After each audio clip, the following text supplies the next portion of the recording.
your 5-minute warning for your first tap off. 5-minute warning.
Until we finish. Sure. Yeah.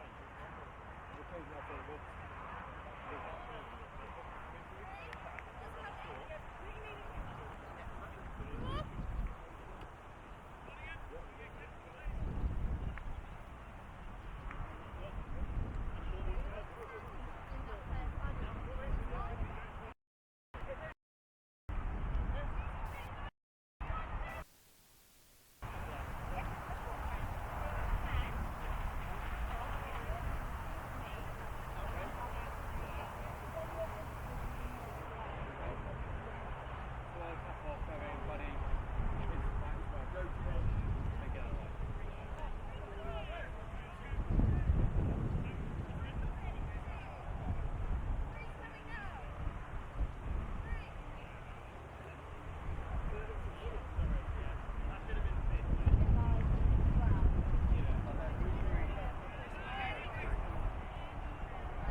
Okay, ladies and gents, this is your 1-minute warning for first tap off. 1-minute warning.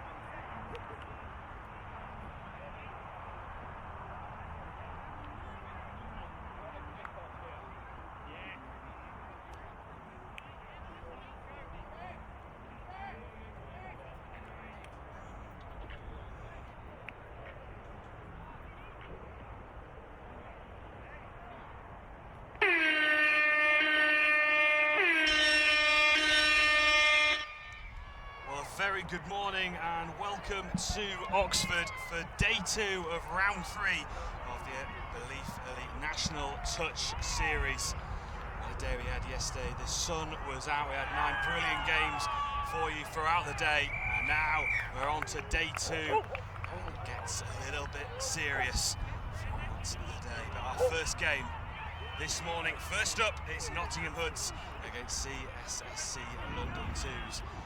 CSSC London straight away trying to get the first points on the board. George Miller driving for the line on that far side corner, making that arcing run as we often see him do. Saw him a lot yesterday. In fact, we saw CSSC 2s in action a lot on our main pitch yesterday. if you're keen viewers this morning, you may notice that we have moved pitches back onto the original pitch we were going to be playing on. And the sun is out and a little bit of a breeze as well this morning. I'm delighted to say once again for our first game of the day. My name's Bradley Hope and I'm joined by Chris Weaver. Chris, well, yesterday was an absolute scorcher and we had a brilliant day, and I think we're going to get more of the same, even though the temperature's just gone down a tad. I think everybody is very thankful that there's a breeze first thing this morning. As you said yesterday, was an absolute scorcher. I think the temperature hit 32 yesterday. Forecast to be about 10 degrees cooler than that, which everybody's going to be very grateful for, as I say. As long as it stays dry, that's the most important thing, and we should have some cracking touch all the way through the day up until we crown the 2019 Belize Sports Elite National Touch Series champions. Absolutely, yes. So this is the final round of 3 that we've had. Of course, our first round was in Banbury at the back end of May, and then we went over to Trafford Rugby Club in Manchester, and we're culminating here in Oxford. Believe Elite National Touch Series, and of course CSSC London Ones up there in the standings. BBR currently topping the table at the moment. It's also very strong outfit, some key players inside, Sadie Meakin, Will Lupton, all involved as they cross the halfway, looking to drive on through the middle. A nice break over the 10 metre, trying to build some momentum, but just an error. Pass just straight to the head, just couldn't catch it. Turnover in possession. Yeah, it was a good day for Nottingham yesterday. I was having a chat to Kate Davis-Bavin. Middle of the afternoon, they drew 10-10 with Cambridge Hornets in their first game yesterday, so it's one of the traditional Nottingham-Cambridge shootouts that we've seen so far this year, and then 2 comfortable wins over Crewe and Nantwich and CSSC 2, which closed off our coverage yesterday afternoon. For CSSC, they had a very narrow one touchdown win over Cambridge themselves, which is something they were delighted about. We had George Miller up in commentary afterwards, and he was absolutely shattered. Took a massive amount out of them, but they took a massive amount as a team out of that as well, and they had a comfortable win over Crewe up until the point where up until losing to Nottingham in their final game of the day. So it's I think on the form guide you've got to go with Nottingham, especially over the course of the 2 tournaments and how much they've progressed, and so we see them looking to put some pressure on with Emma Oliver and getting a fresh set of 6 in the corner. It's a great attack there from Nottingham, very flowing. It's one of their hallmarks that we've seen them develop over the course of the tournament, and Will Lupton was pointing the direction in the middle where he wants the play to go, and he's been one of their standout players from one of the mixed open players from the World Cup, and we've seen him come on in leaps and bounds over the course of the year as well. Yeah, it should be a really good matchup. CSSC London's have 3 sides out over the weekend. Speaking to One's player Chris Wall late on in the afternoon, saying he's delighted with the development of the club and how they're growing. 90 members on their books. Like you said, they're getting stronger and stronger, and seeing a good mix of youth and experience as well in their side. So really one way up for CSSC London, according to Chris Wall.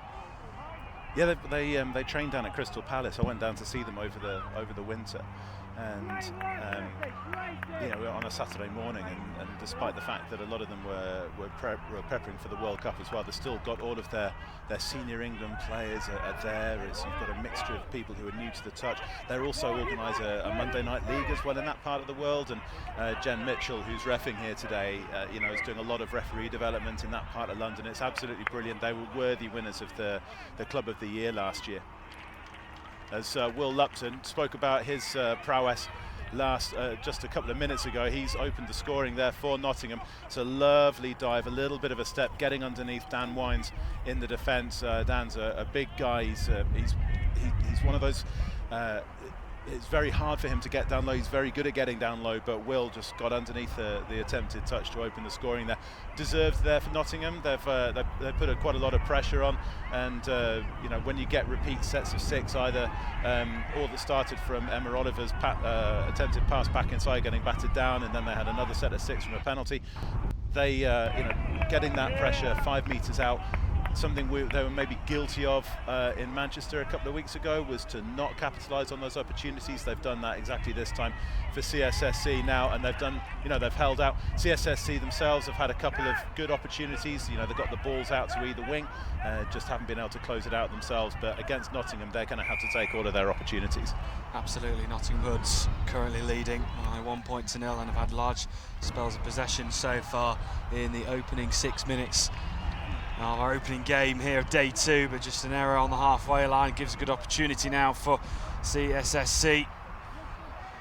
John Strain was in the thick of it yesterday as well for the London Twos. And Campbell driving on over the 10 metres, trying to get her team through the middle, and good yardage made up once again. Really building up a nice bit of momentum. Here's John Strain diving for the line. And touch just before it. An important one, going for that line through the middle. So here we go on the 5 metres once again. Richard King, another key player as well. John Strain to the right, opts to go out wide. Really nice take, but good defensive work by Hoods, and that's the 6th touch. Nottingham Hoods starting really well, attacking and defensively.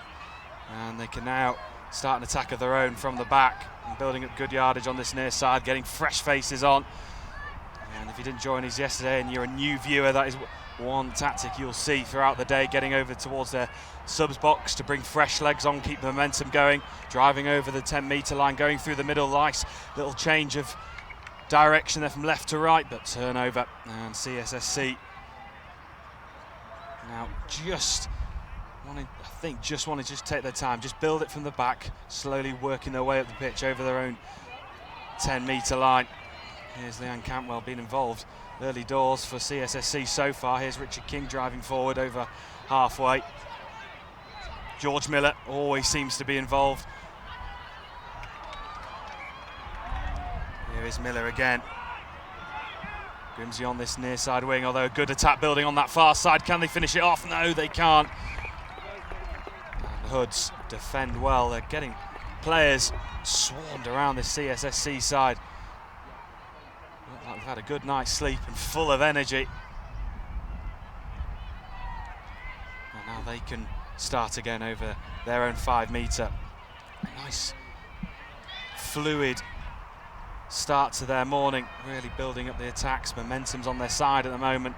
And as they get towards the halfway, seem very lively over the CSSC 10 metres, making up yards every time, pushing them forward, driving on.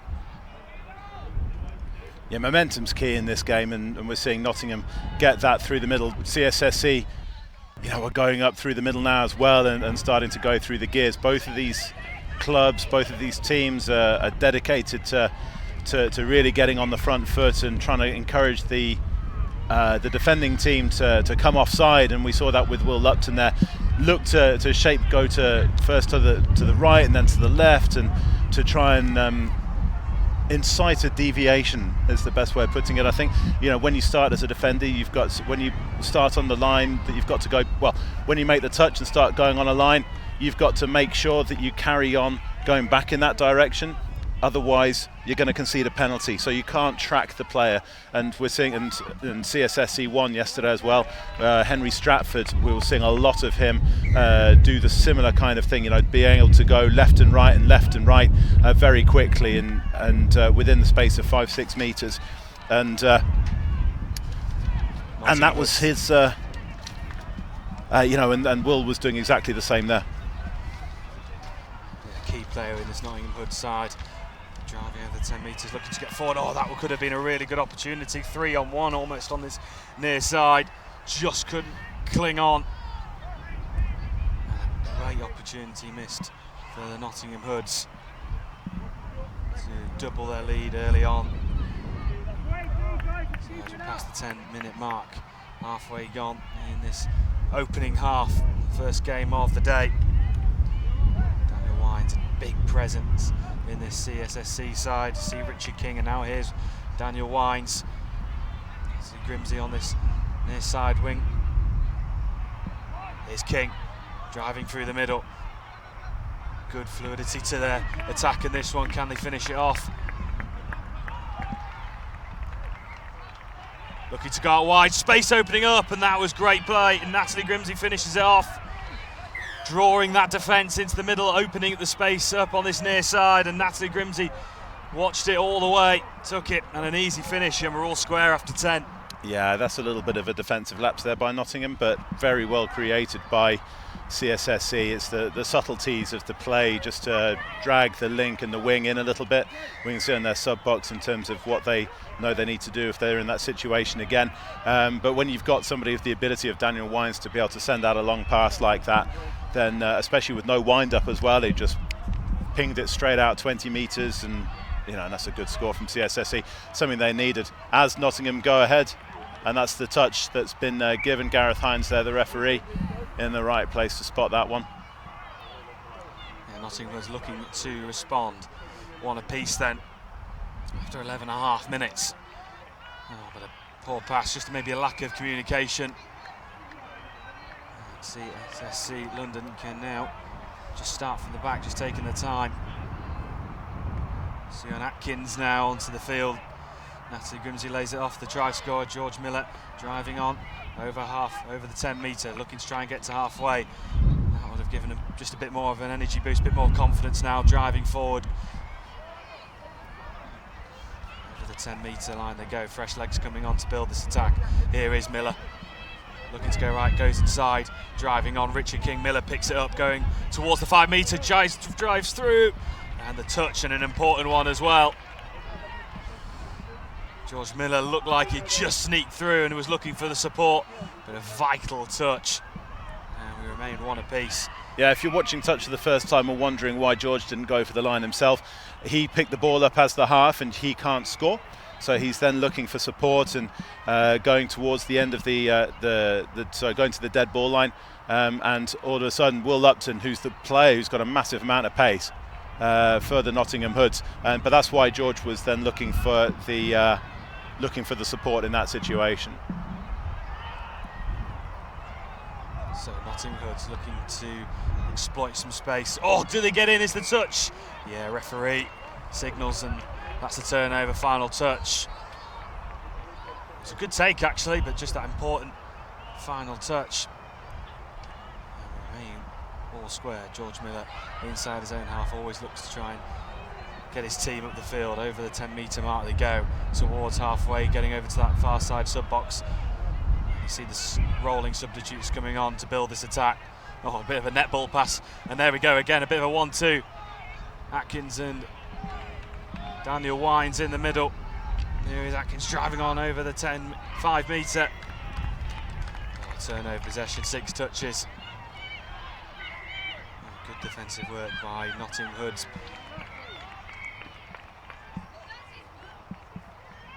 Kobe Bryant-esque in the middle of that, wasn't it? Yes, it was, yeah. Yeah, definitely more akin to the O2 on NBA night. But that's the thing that somebody like Daniel Wines gives you as well, the ability to go over the top, and the two boys are well over 6 foot. Certainly are. Tall presence in this CSSC side. Daniel Wines to push his side on. John Strait.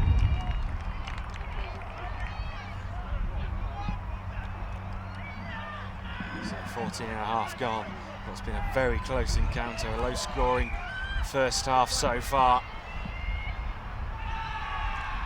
Oh, and a passing, and that was well taken. And it was all instigated then by Daniel Wines. A lovely low pass and a great take, and those low passes really help, don't they, when you're close to the floor and you can easily just dive in, and that's just what happened. And 2-1 to CSSC. Yeah, it's a mixture of great touch play and then great just rugby play in that. I think that was the a little 1-2 just to make sure that both players were then in the game, so that if the half goes through and scoops, they can't score, so you can kind of leave them alone. But when you had that little quick 1-2, all of a sudden everybody can score, which means the defence have got to shut in, and then Wines just drew the final player, and then a little pop pass off to the link for the score. A lovely bit of play there from, as I say, for both touch specific, but also in terms of a general, if you're coaching rugby, draw the final player and setting the pass through to the person who can score. Absolutely. Unselfish, really good to see. Absolutely superb play from CSSC, and they are now 2-1 in front after being 1 down. So they've managed to turn this game on its head at the moment, and they do have possession. There was just that chance beforehand, and now, well, potentially a very good opportunity for the Nottingham Hoods. Yeah, 10 metres out. That's a penalty conceded there for dumping the ball and taking the roll ball over the mark. You've got to play the ball from where you get touched, and in that situation, they went a good metre and a half over. What we saw from Nottingham when they played Cambridge a couple of weeks ago in the same stage is that they turned over the ball an awful lot. Their error rate was far too high, and in hindsight, they were very lucky to get away with the win over Cambridge. They can't afford to do that against CSSC. And they're controlling the ball really well at the minute. At the moment, they're just not looking to stretch so far, but all of a sudden now the play goes to the left, comes back, and they're trying just to stretch. Well, it's called conditioning. They're trying to show one move, but to have another one in their back pocket when you come to the 4th, 5th touch to do something a little bit different. So 5th touch, all of a sudden, there we go.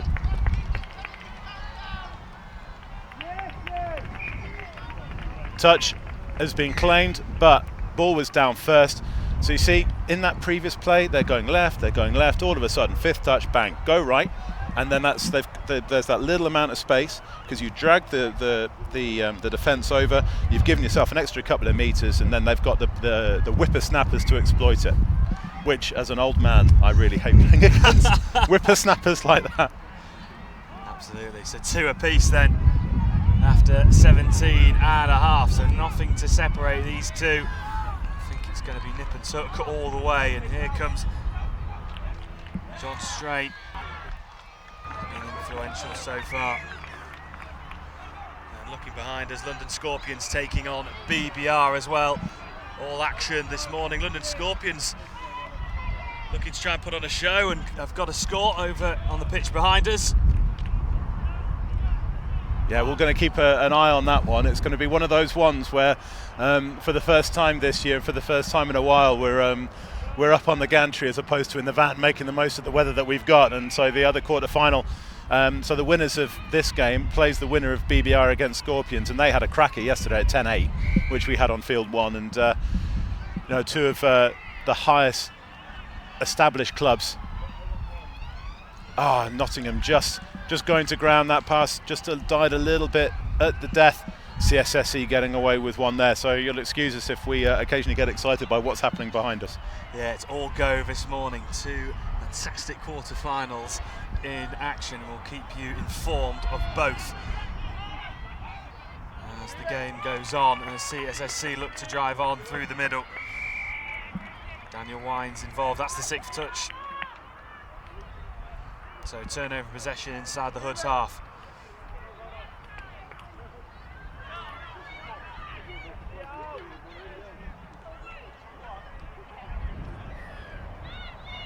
So Hoods inside their own half on the 10-metre, driving on towards halfway on this near side.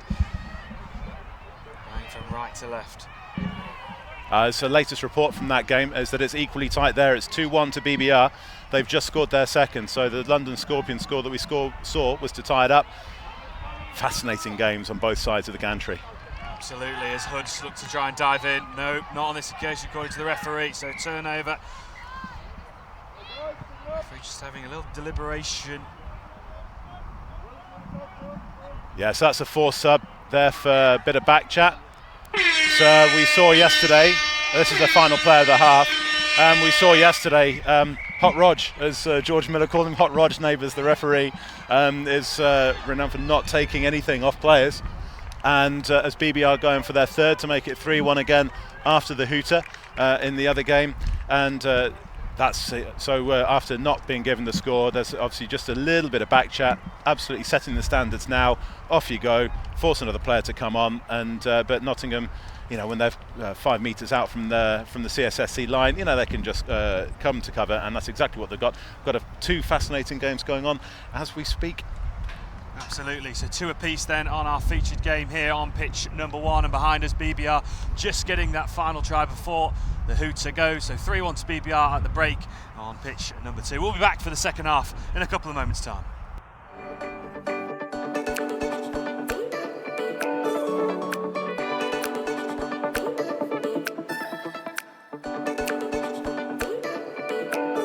A 3-man drive is an attacking play which we use to gain momentum. The 3-man drive includes 3 players, a half, the person who dumps the ball, and the runner. These 3 players will alternate between themselves in order to create each person's role within that 3-man drive. So it'll start with a roll ball, the half will then pass the ball off the deck to the first runner. This first runner will then become the person who dumps the ball, initiating the touch on the defender, for then the person who previously dumped the ball to become the half. A 4-man drive is a 3-man drive, but with another person. The 4-man drive can also be referred to as arrows, and what we're looking to do is the exact same principle as a 3-man drive, but just to add a secondary option of the runner. So you've got 1 runner on the left, 1 runner on the right, and the half will wrap around whichever way they pass the ball, becoming the runner. The best way to complete a 4-man drive or an arrows platform is to hit one side, i.e. to pass the ball to the left, and then to pass the ball to the right, the second runner, and then the left for the third, and so on.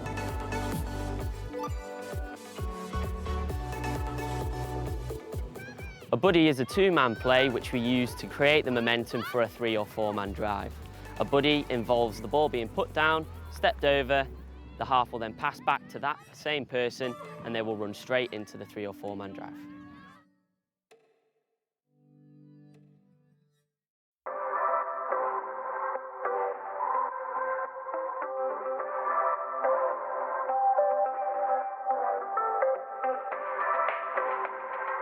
A touchdown is the only way to score points in touch. A touchdown happens when the ball is grounded with downward pressure on or over the whitewash. The ball can be touched down but needs to be under control, and there needs to be downward pressure.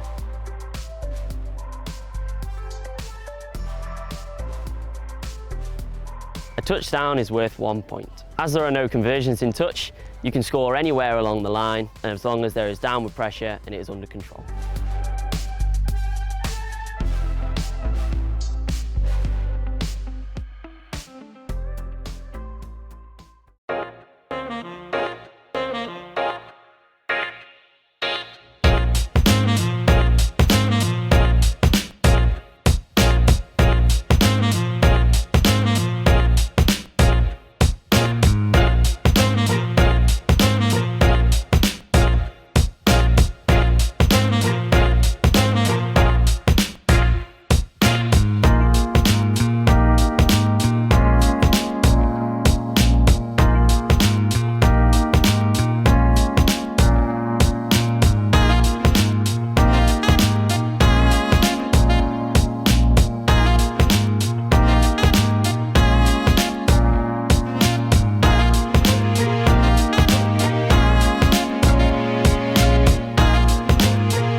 Welcome back to Oxford, the second half of our opening game of day 2. Nottingham Hoods taking on CSSC London 2s, and nothing to separate them at the break. It's been an intriguing matchup so far, both sides having spells of possession, both defences holding out relatively well. So this could be a very intriguing second half, and could we get a drop-off early doors? Well, I was just thinking that on the way in this morning. We had 2 drop-offs for our first 2 games in I'm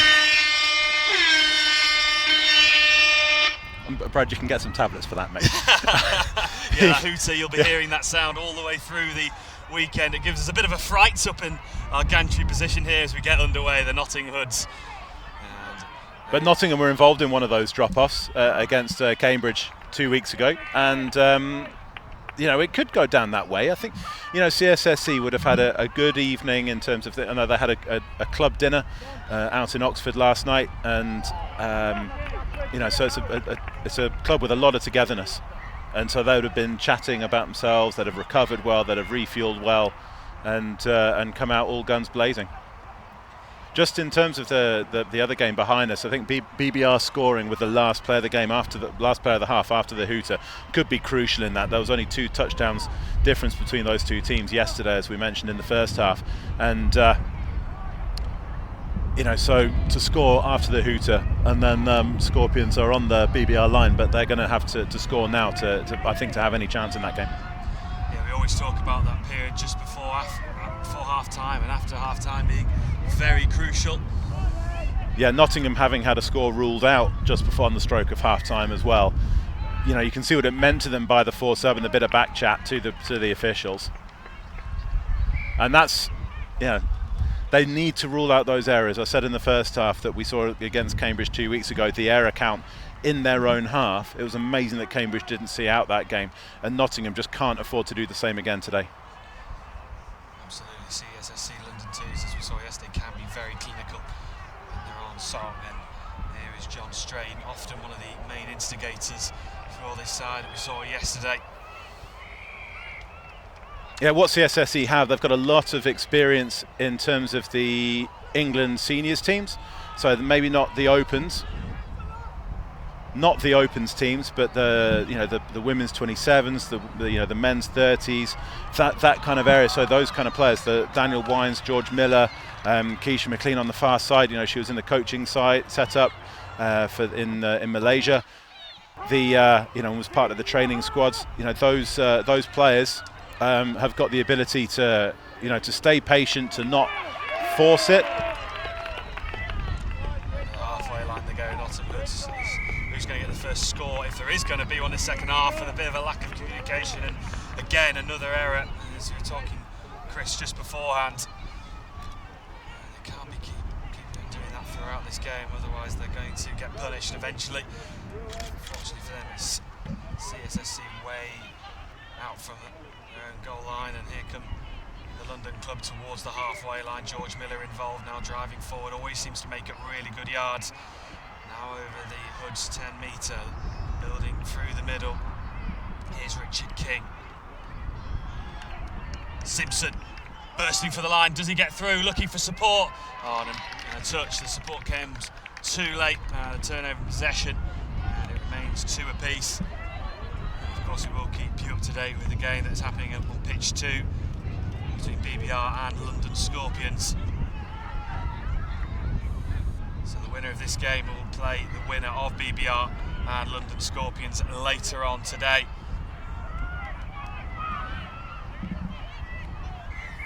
Lupton, Luke Reed exchanging passes. Lupton looks to try and find Reed again. Oh, and just that final pass. Same again for Nottingham Hoods.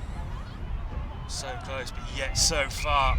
Yeah, Sadie Meakin just overrunning that a little bit. If she'd, it's easy to say it from up here, but half a metre deeper, and that's the score for Nottingham.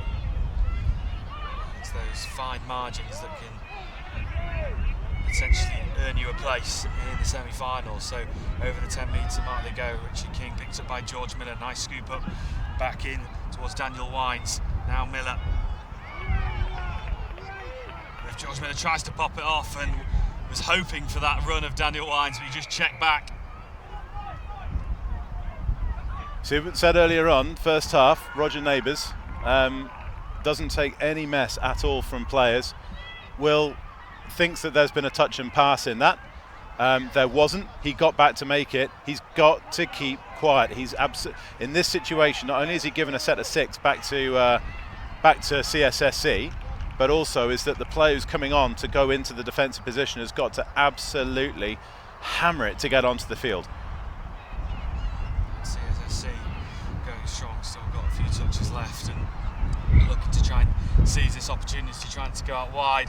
Oh, does she get in just before the line though? An important touch. Yeah, it's good awareness. Plenty of chat there from Sadie Meakin and Emma Oliver. on this near side, because there was a little bit of confusion in terms of getting the player on for Lupton. He then had to come on from the sideline, had to come in from the corner, and Nottingham have held out there, but that was, you know, they put themselves under completely needless pressure. Good interception, and Nottingham survived that one, and it's a let off for Will Lupton, and I'm sure he'll breathe a sigh of relief. A really good run, important touch, but good yardage anyhow made up over the halfway line, and on this near side as well, get some fresh faces on. Matthew Bates coming off from the subs box, and here's Bates over the 10-metre mark. Look to go right, makes up a few yards. He's just jogging forward, he gets it back now, slowing things down, maybe just trying to work the angle. Set up a piece of play to try and get through. CSSC always compact, but can they spread this defence? Oh, he looked like he was going to go wide. Pop pass up in the air, but just couldn't control it. Turnover, and CSSC defend that one. Back they come inside their own half. Always look to try and drive on, make up the yards through the middle. Nicola Marsh involved. Here's George Miller. Bang on the halfway line. That's the touch. Daniel Wines. It's an interesting attack there by CSSC, because what they've done is they've faked they've thrown in a couple of fakes. I was just going to say they've got away with one in terms of the hips not square.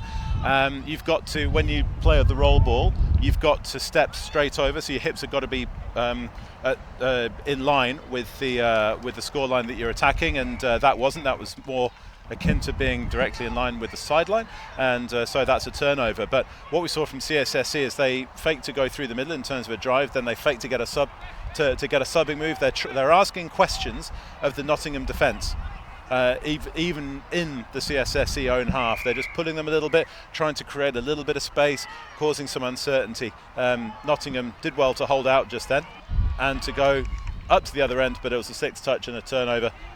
You know, I'm going to call this now. I think this is going to. If there's anything more than a score in this, I'd be very, very surprised, and I wouldn't be surprised if this goes to drop off. Well, are we going to go all the way then in our opening game of day 2? Just over 12 minutes remaining, and there's nothing in it. It's certainly a very close game. I think you're right, Chris. I think if any score, and you might even win the game. And here they come once again.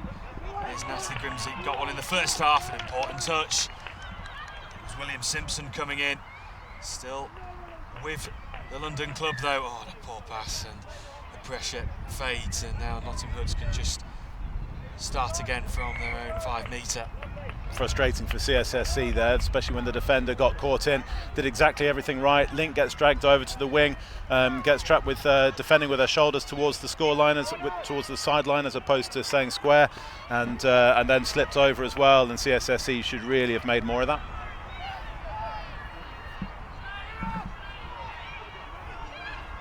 So now Luke Reed, really good take, quick play, this is nice on this near side. Can they make the most of it? Is she in? Yes! Can she get there just before? She can!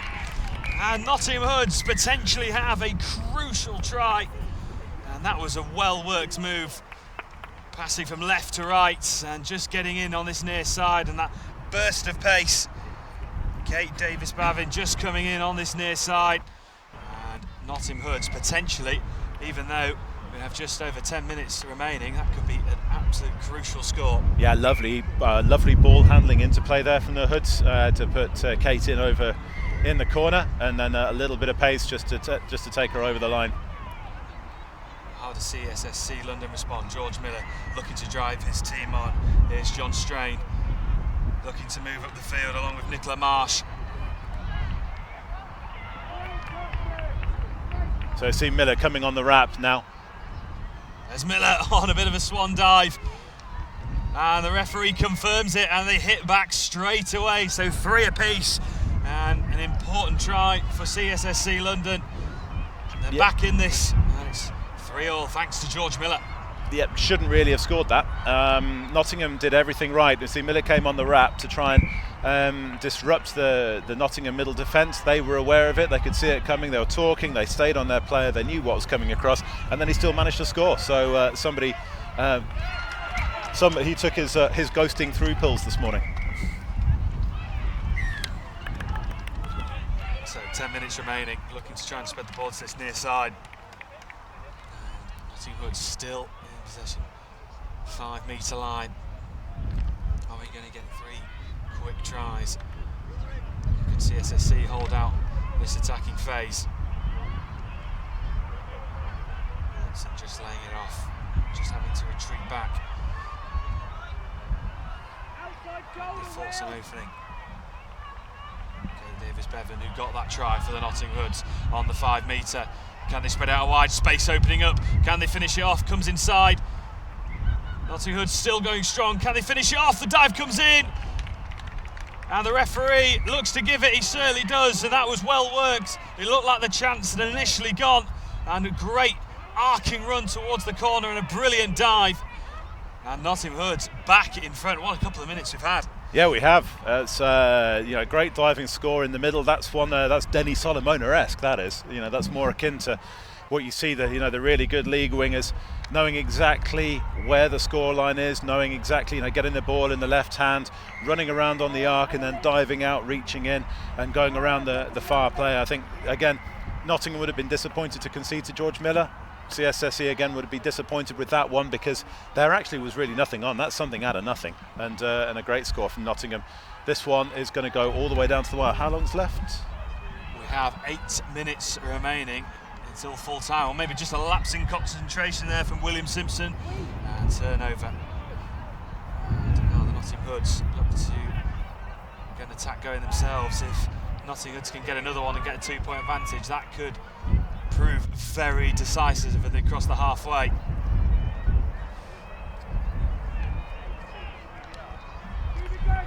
So just getting the score in from pitch 2, and it's BBR who are running away with it over London Scorpions. They look well on their way towards an Elite Cup semi-final place, but who will they play out of CSSC 2s and Nottingham Hoods? Hoods looking to try and get that 2-point advantage. Will Lupton now on the 5 metre. Just slowly building a tap, but then suddenly maybe looking for that ankle. Will Lupton looking to dive in. Did the touch come in on the ankle? I think the referee just wants to confirm. Great honesty there from the defender. It's it's one of the things we were talking about yesterday. I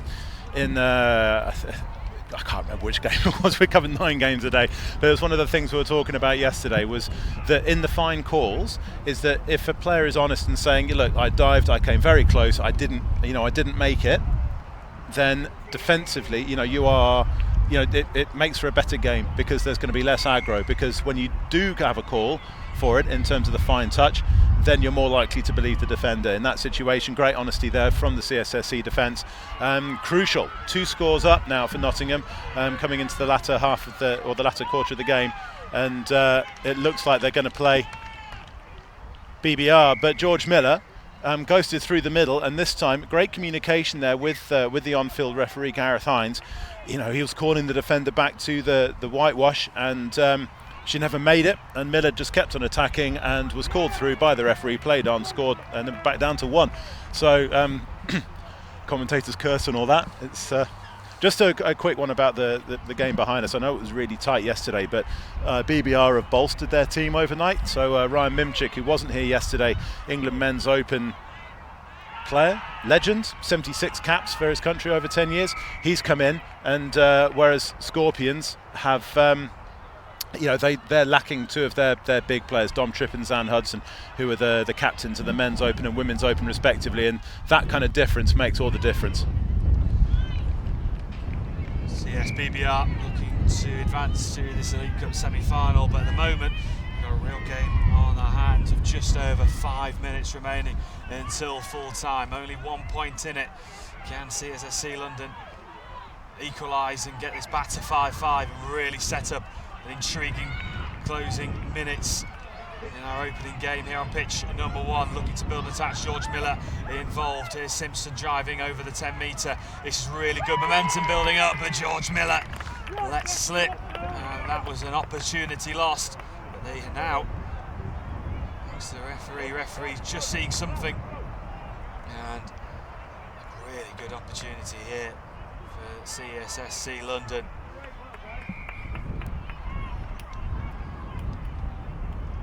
Halfway between the 10 and the 5 metre. Atkins, Miller, just having to retreat a couple of metres, just waiting for that attack, maybe just working out the angles in his head. And 5 metre, can CSSC get this back to 5-all? It seems like in a very important phase of play. They've had the good spell of the ball here as Miller looks to try and force out an advantage, looking for support, looking for an option, hops the pass over, but really good play by Sadie Meakin. And look at her already trying to get an attack started for Nottingham, wasting no time at all. Oh, fantastic turn away, step from his left foot, but Will Simpson just claiming the touch and bringing it back, and has to be forced back just before the 10 metre mark in their own half. Here's Sadie Meakin just laying it off over the halfway line. They go. So we saw there an example again of CSSC, this time pulling Nottingham's defence to CSSC's left, and then Miller swinging play over to the right. Oh, Nottingham, what a fantastic piece of play there by the Hoods, just on the 5th touch, just going through. Good pace, really unselfish, and great awareness from KDB to put the score in. Absolutely. Nottingham Hoods now leading by 2. An important score that one could prove to be with 3.5 minutes remaining. And they lead by 2 points, and at the moment are on course to play BBR in the League Cup semi-final. Can Richard King and John Train do anything about it? Just to go back to that previous play, the CSSC previous attack, is that the end zones here are very shallow. A couple of weeks ago, was it 4 weeks ago in Banbury, they were very deep, 7 metres, something like that. And again, they were pretty deep at Trafford in Manchester last week. Here, they're maybe 4 metres, something like that. So that automatically constrains the space that you've got when you make that kind of attack, and it makes it much easier to defend. Nottingham would have been in a lot more trouble 2 weeks ago with that move there from George Miller. Well, here comes Nottingham Hoods. Can they really finish this off in style? No turnover possession now.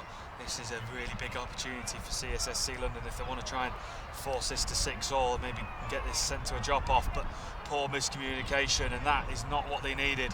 Yeah, that's the half being caught. You can't have that this close to your own line, and especially when you need to drive to get down. But it was good defensive pressure from Nottingham. They would have gone out. The chat on the field would have been, right, let's keep them in this particular part of the field, keep them as close to their 5 metre line. Let's make sure that any subbing players have to work hard to get from behind the play, as opposed to being able to come with the play going past them, if that makes sense. And then just that pressure, CSSC a little bit of a brain fart, so to speak, and the half getting caught, and now with another penalty as well, Nottingham can basically kill the clock out here. So that's a fresh set of 6 as well. Just nice patience. I know Emma Oliver's running to go and get the ball, but really no need to do that, just walk. You can control the clock now. Was it 90 seconds to play, something like that? And there's absolutely no reason at all for Nottingham to force it. Well played there by Will Lupton. Could have sent that was a 30-70 pass. Could have sent it, didn't. Calling in. Nottingham will see this out, and even if they work out their 6, CSSC will then have to go up the other end in one move and score, and then score again. Then that's just not going to happen in 90 seconds. On that one, Nottingham then forced it. They didn't need to force it, just take the touch. You've got plenty of time. You're controlling everything. So under a minute to go then, and it looks like the Nottingham Hoods are well on their way towards a semi-final berth. And here comes CSSC going towards their own sub-box, looking for fresh legs. Turnover in possession, and that looks like it's going to be that. And you can already see Nottingham Hoods taking their time. They know they're only a couple of seconds away from that hooter. On the halfway line now, Will Lutton trying to drive over the halfway, looking from left to right. No need to rush or to force it. They can take the touch, use as many as they can, and just work down this clock. Here's Luke Reed. Reed gets it back. Coming to a more central position. There goes the hooter. Can they finish it off in style? Looking to come in, and I think it looks like they have. They certainly do. So they finish with aplomb, and Nottingham Hoods win this Elite Cup's quarter-final by 7 points to 4. and they will move on towards a semi-final with bareback riders, commonly known as BBR, later on in the day. But what a start to the morning. It was a very close game up until the closing stages, where Nottingham managed to just get a couple in before the hooter, and it will be the Nottingham Hoods who will move on to the semi-finals. Our next game will be a Premiership quarter-final between Manchester Chargers and Thames Valley Vikings. That'll be coming up next. Don't go anywhere. We'll see you in a moment.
Talking, that goes, it means I'm offside and stuff. Danny!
If he needs to come, Matt, you'll go.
Okay, ladies and gents, this is your 1 minute warning. 1 minute warning.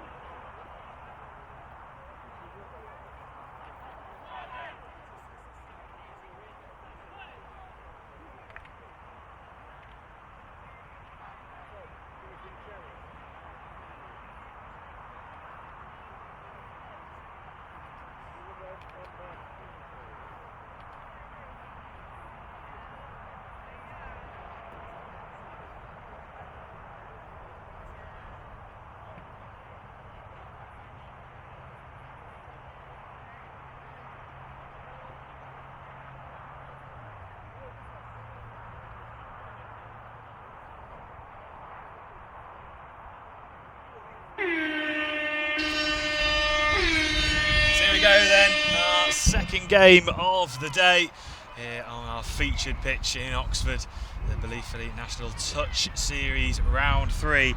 Thames Valley Vikings taking on Manchester Chargers. Thames Valley Vikings in blue and the Chargers in red. And I'm delighted to say, joining me from Nottingham is Ryan Atwood, straight off their victory in the opening game of the day. And I'm sure you must be delighted, and your team must be happy getting through to the semi-finals. Yeah, it was a really good grind out there. We had to work really hard to get the win, and it wasn't until the last couple of minutes we got an early score there. Didn't see what happened. And, Thames Valley Vikings off to the perfect start against Manchester Chargers in this Premiership quarter-final.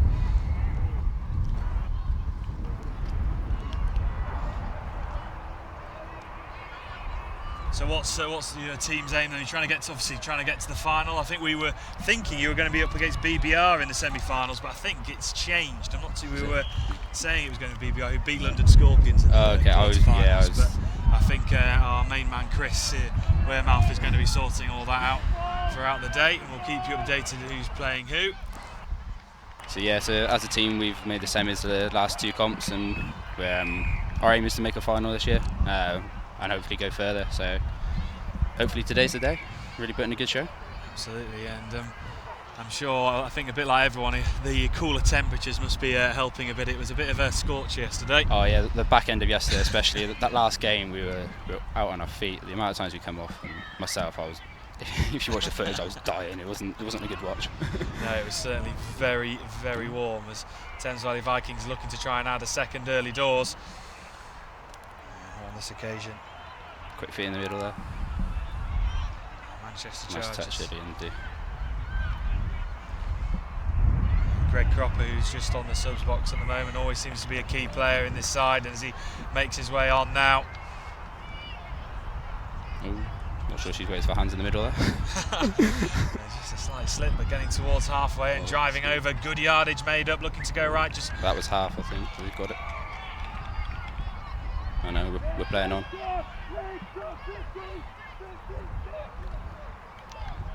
That must be a bit of a kick in the teeth. Anyway, they've made the most of a good overlap there. Yeah, they've come back for the half. As long as we get to the decisions, that's the main thing. The refs do a really good job. they certainly do, and if they need to, they do obviously have that time just to consult with their assistant referees. And if you are watching for the first time today, you will see 3 on the pitch, but they keep interchanging throughout the match. They're doing a terrific job keeping all the players in check. And here they come, Thames Valley Vikings crossing over the halfway, over 10 metres over to that far side, driving on, looking to make the yardage. A really good Loads of start yards to in the the tempo, but just waiting for players to come off the subs box. That could sometimes happen if you make too many yards and you don't get off quick enough, and then you're back in the back end of the sub box. Probably should have gone straight to the box and tap off the end, scooping on his 5th touch.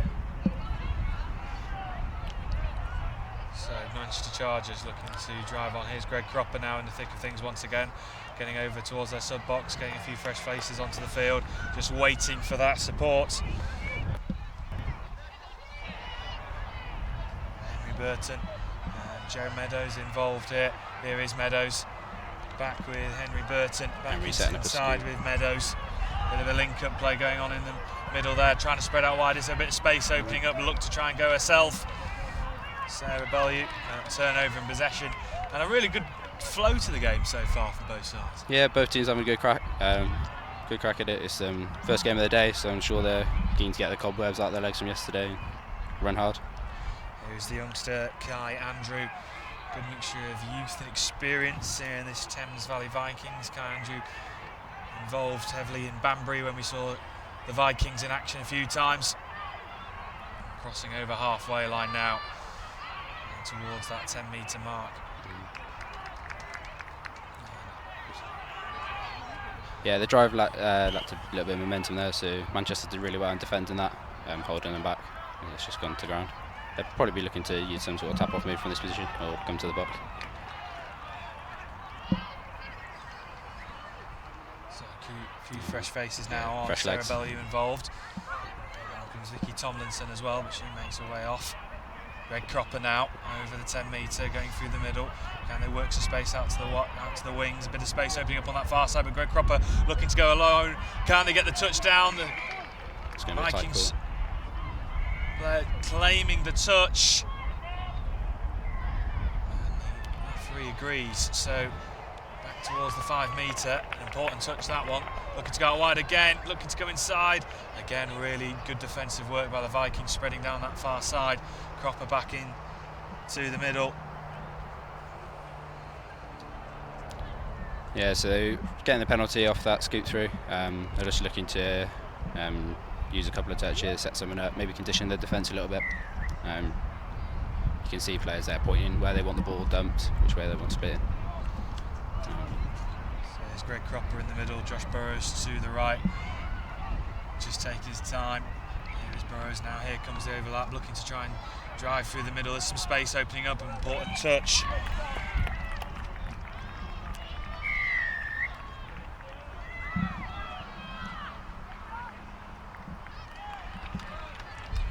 Greg Cropper, also an experienced referee as well, does it all for England touch. And here they go, once through, is the touch coming in? Wait for the referee's confirmation. It looks like we've levelled it up. And we certainly have, one apiece after 6.5 minutes. Yeah, nice score there. They've just run a counters. They've been on the line for a while, so it's just run a counter, step back open side and try and find a hole, which they managed to find outside the link there.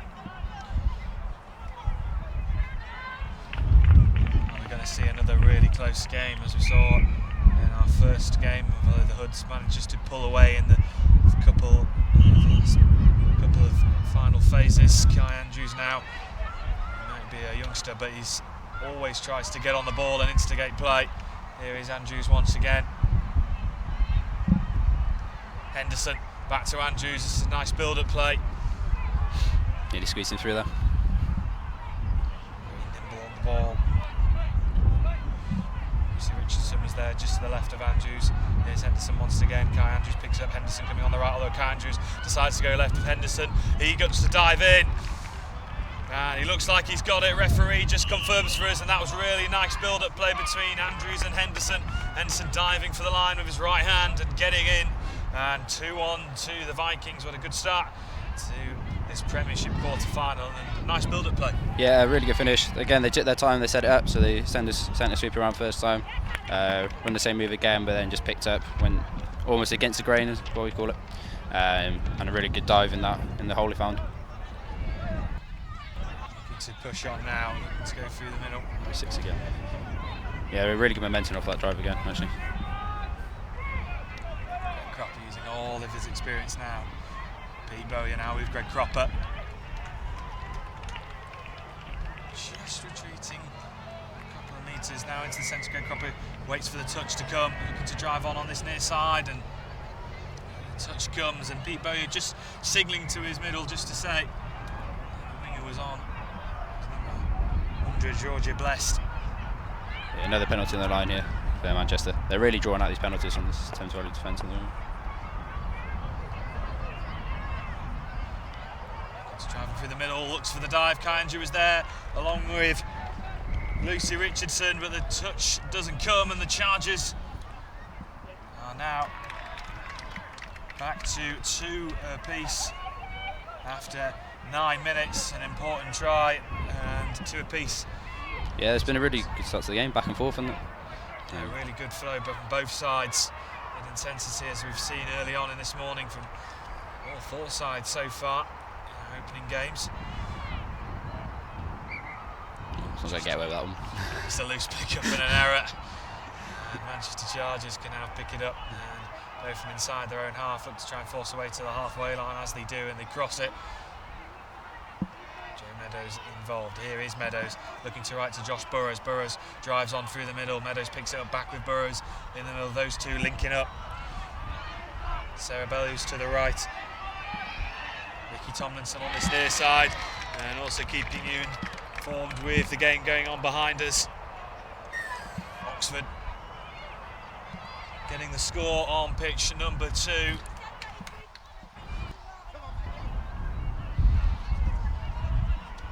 Yeah, Thames Valley will be looking to build up from the back here. And Outlaws early.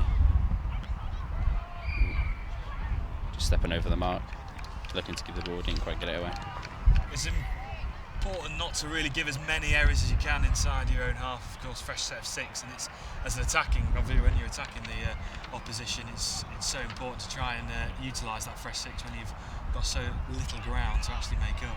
Yeah, especially there. So they've made the mistake when they've been driving off, and so they've just did out a set, and now they're going to be doing out a set again, and it's just through the legs. This is where you really have to make the most of it. But yeah, as a team, we always say keep the basic errors down. Those control the controllables, and then you're going to create chances by getting at the other end of the pitch. So on the 5 metre, can they take advantage of this Greg Cropper? Just retreating a bit. He suddenly just has this slow couple of paces back and then puts on the afterburners. Really good touch there by Queenie.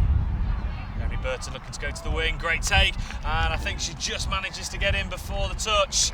Referee. Yeah, Henry's managed to find a yard of space there, just drawing the winger, and I think Vicky's had a nice touchdown in the corner. It was Vicky Tomlinson on this near side, and the Manchester Chargers, after being 2-1 down, are now back to 3-2 after 11 minutes. And a really good back and forth game so far. And are we on for another really tight game? Yeah, I'd expect most of these early matches to go quite far, especially with 40-minute games. Really use all those 40 minutes to, especially when the teams are evil, stay in the game, and then really pounce at the end. Andrews now involved, looking to spread it to Lucy Richardson. Richardson gets the touch off Georgia Blessed.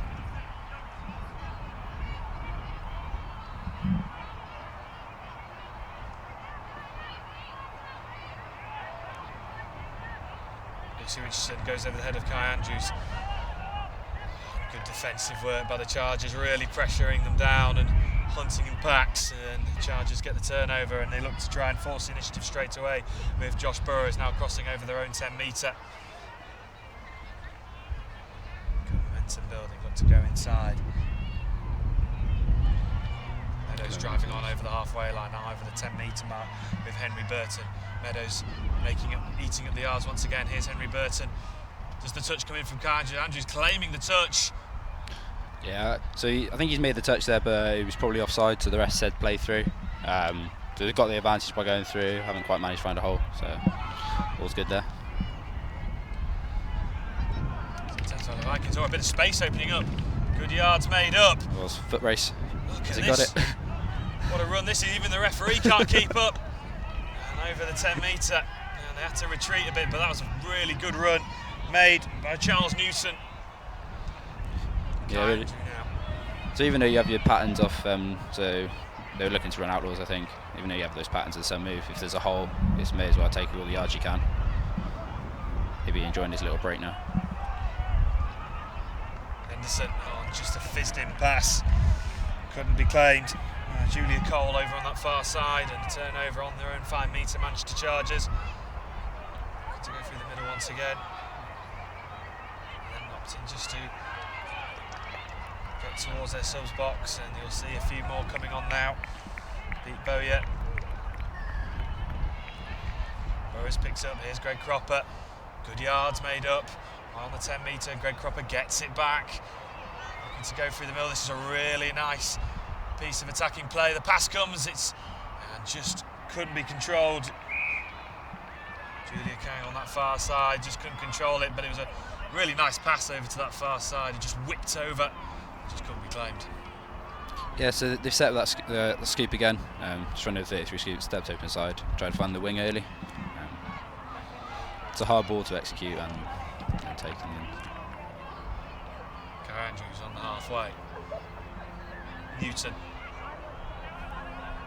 Saw Kai Andrews but opted to go infield. Here is Newton once again. It looks like he means business this morning. Already made one marauding run through the middle of the pitch. Turnover in possession though, in favour of the Chargers. Just approaching the 15-minute mark, so 5 to go in this first half. Nothing much to separate them, only a point in it. Yeah, both teams will be wanting to get an early score, late score before they go over half-time.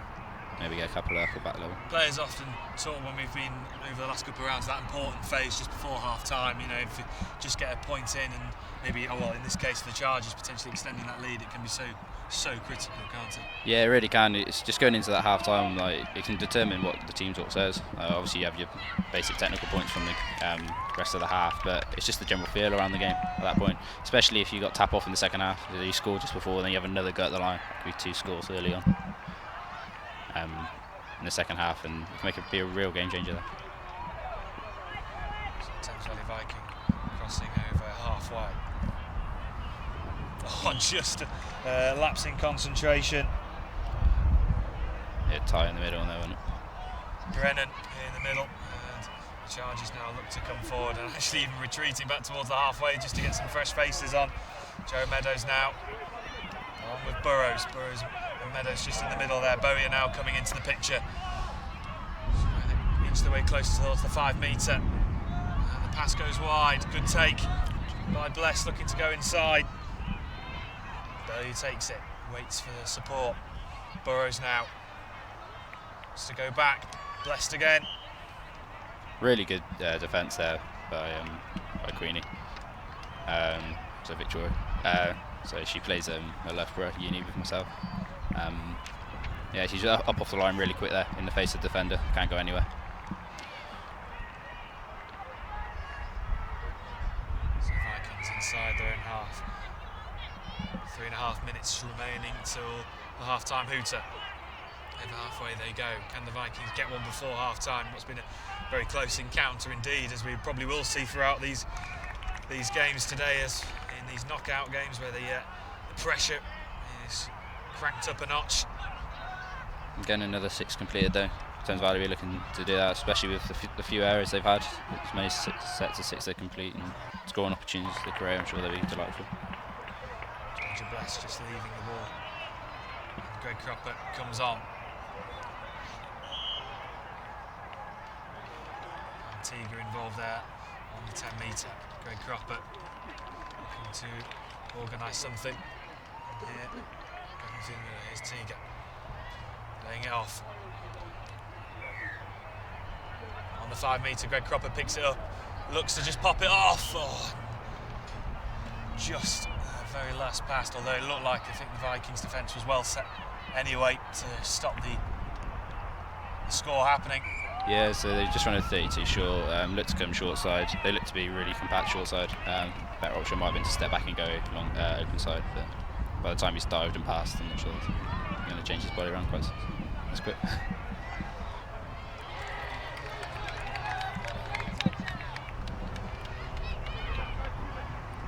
So on to the 10 metre Thames Valley Vikings. Yeah, nice long ball out there. A lot of work to do though. This Chargers defence really closing down fantastically well. Vicky Tomlinson doing all the work there. Behind us we have the Hoods taking on Oxford. Oxford just currently in attack at the moment. Noise coming from everywhere. It's one of those days, isn't it? It's Yeah. the second day where you just hear roars going on around the ground. It just creates really good, exciting atmosphere, doesn't it? Yeah, it is, especially these pitches are quite close together. A couple behind us, in particular, with this one. We're up high, we can see over all of them here. Yeah. Charges, and of course today we'll have a bit more of extended break just in case of those drop-offs. And I mean, when I speak to players, they say it's always knackering to play it, but when you're not playing it, they're so exciting to watch. Oh, it's awesome to watch. Like, I've only been involved in a few myself. We were involved in one in Manchester, and by the end of it, it was just like, I need a break. I need that extra game off. But yeah, it's like you said, really exciting to watch if you're not partaking in it. But better to win the game in normal time, I suppose. Well, I'm sure the players will appreciate the weather not being as warm as it was yesterday. If there was drop-offs today, I think it could become very hard work. So there is just have a bit of an overcast day actually today. It's dry and a bit of a breeze going on. Not too cold, but actually almost a bit of a perfect temperature compared to yesterday. Yeah, today is like spot on almost. Like what we were saying yesterday, just a bit of cloud cover. One cloud in the sky would have loved. But right now it's almost like perfect touch conditions. Dry. It was a bit dewy first thing as well, so it was right for diving. That will dry up, I suppose, but really good. There goes the half-time boost. So final phase of play, in comes the touch, and that is half-time. And it is Manchester Chargers leading by 3 points to 2 in another really intriguing quarter-final. It's the Premiership quarter-final between Manchester Chargers and Thames Valley Vikings. Only 1 point in it. We'll be back for the second half in a couple of moments' time.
I got into touch because my eldest son, Clark Hobson, he was really into it, raved about it, and he achieved England standard. I thought, well, I could maybe do that.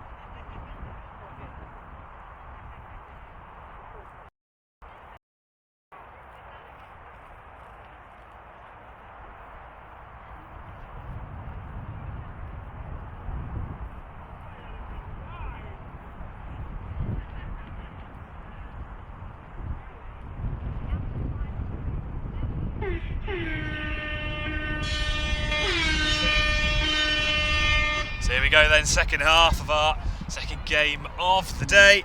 Thames Valley Vikings taking on Manchester Chargers, and the Chargers at the break leading by 3 points to 2, so nothing in it going into this next set of 20 minutes. And the Chargers have the tap off, and you actually said right before the half-time how important that could actually be, especially when you're already 1 point to the good. Yeah, it just gives them an early go at the line, especially now, so they've got a repeat set for a penalty somewhere. I think he was offside. So yeah, it just gives them a really early start at the line, starting earlier. And yeah, they made the most of it. Nice early score. Absolutely, and that could prove pivotal in what was a very close first half. And if we do get more of the same, then the Chargers leading by 4 points to 2 now. And a great start to this opening second half. A score inside the opening minutes. And it was good play by the Chargers, and of course, as we said in the first half, we'll keep you up to date with as many of the scores as we can. We do have a game going on directly behind us on pitch number 2, the Mavericks taking on Oxford. Oxford, of course, on home turf today. Thames Valley Vikings looking to respond, and you do get the feeling if it is going to be as tight as the first half, they need to get the next try. Yeah, so 2 points difference, you can feel you can get your way back into it. Like I said, over these longer games, 20-minute half, you can really build back into it. But 3, 4 is pushing it a bit. It's been done before. I've seen teams come back from 3 or 4, maybe half time. But yeah, they're going to want the next goal. And then on the other hand, Manchester really try and D this out, press hard. So what can the Thames Valley Vikings do? How do they respond? Andrew's just laying it off. Charles Newton to the right. Andrew's just waiting for that touch and looking for the chance to go through. Does the touch come in? Referee says so, and on the 5 metre they restart. Newton waiting, lays it off. Yeah, really good D there. So the one mid's gone up to make the touch, the other one's back on the line really early. So as soon as the ball's on hands on ball, you can get up and really shut off that short runner ball. Found a hole there, just juggling a bit. Well, that would have been an unbelievable take. If you managed to hold on to that one, that would have been miraculous. It's one of those you try and train in occasionally. Like, I don't know, the warm up, throwing a ball around at the end. So here come Chargers, a few fresh faces coming on now. Good opportunity to cross the halfway as they do with Greg Cropper, and look at that yardage already made up. This is a really nice attack building. Greg Cropper involved over on that far side. Can he find support? Looks to. The attack fizzles out. Thames Valley Vikings survive onto that one. They can't let another one get past them. So yeah, Manchester creating really good momentum in the middle there. However, I think they just split the wrong way on the scoop, so they've scooped into a man-on-man situation. It's always a bit easier to defend rather than stepping back and having an overlap. Yeah, Thames Valley driving really hard here. There's Matthew Halligan. Now over the 10 metre mark they go, Thames Valley Vikings. Oh, just that scoop up, Josh Henderson coming in, and Chargers now can pick up where they last left, and Getting towards halfway, touch comes in. Pete Bowyer waits for it, and Josh Burrows now involved.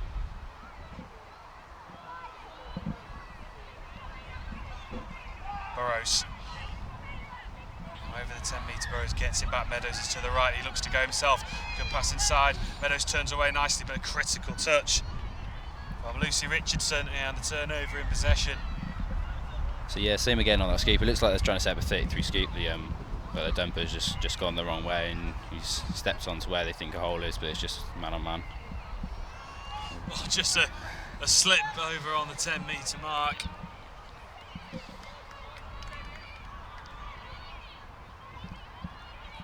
Brennan just recomposing himself, gets it back alongside Josh Henderson. Henderson drives on, Richardson gets it back, looks to go back inside, Henderson picks it up once again, crossing over the 5-metre.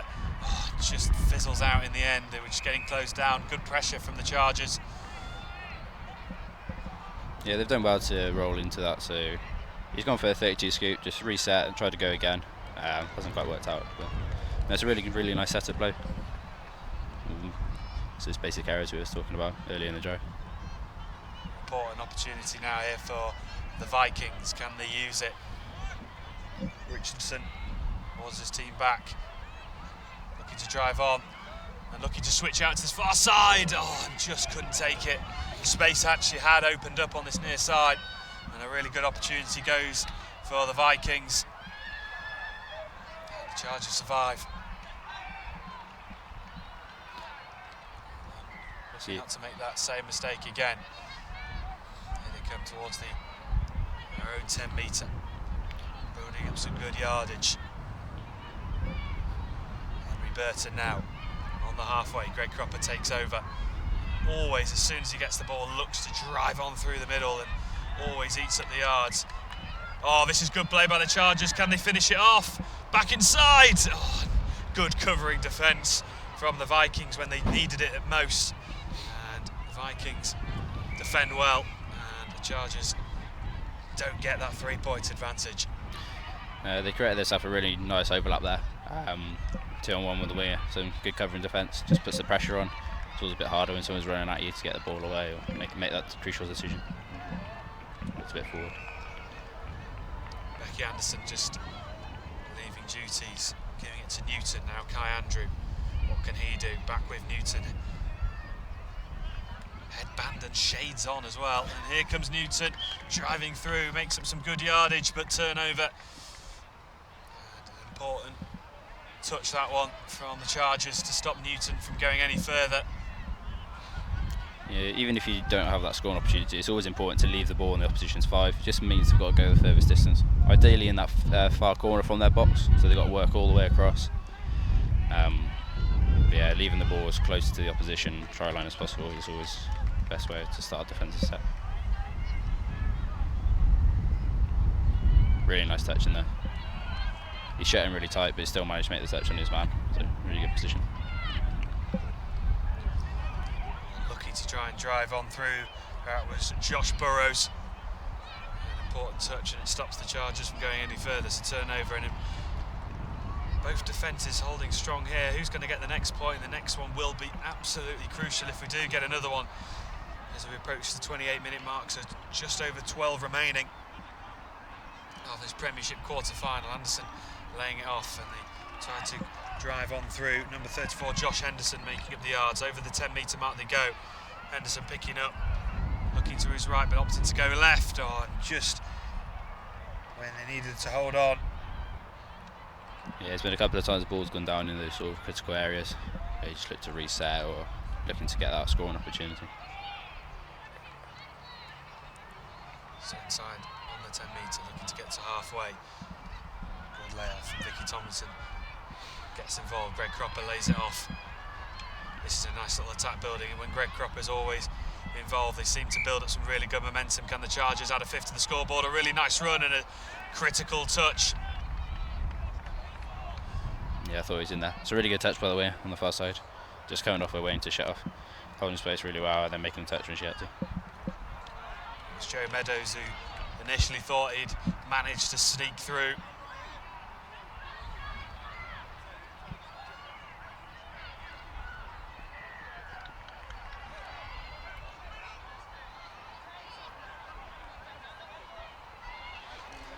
Halfway with Kai Andrews. Let's go left and right. Newton now over the 10 metre. Newton arcing his run, looking to try and create an angle. Does he get through? Pops it off. Lovely pass. Vital touch. Henry Burton coming in. Yeah, he's really good cover in defence there by Henry. They've, I was just about to say, their drive broke down quite a lot in the around halfway there, and then who is it? Charlie was on. Yeah, got on the ball and just managed to find a little hole, create a little 2-on-1. Henry's done really well to come across and cover. Just over 10 minutes remaining then. Chargers still leading by 4 points to 2 in another really close quarter-final. Over the 10 metre mark they go. Can the Chargers add a fifth and potentially kill the game off? Oh, and just holds on. Josh Burrows does well, but touch comes in, turnover. Now with every attacking opportunity the Vikings get, they need to get this next point. Just go for a hard touch there. She's come off a wing to try and shut off that, as you can see the links being fed on the 4-man drive. But just being penalised for being a bit too in the face. Nice bit of space opening up through the middle, making it some really good yards. This is nice from the Thames Valley Vikings, looking to dive in. Does the touch come? And the referee signalling so. But on the 5 metre mark again, the Vikings need to start making these count. Kai Andrews is there waiting for the love. Andrews gets it, pops it up. And that completes that attacking phase. A turnover, and they can't make any use of that one.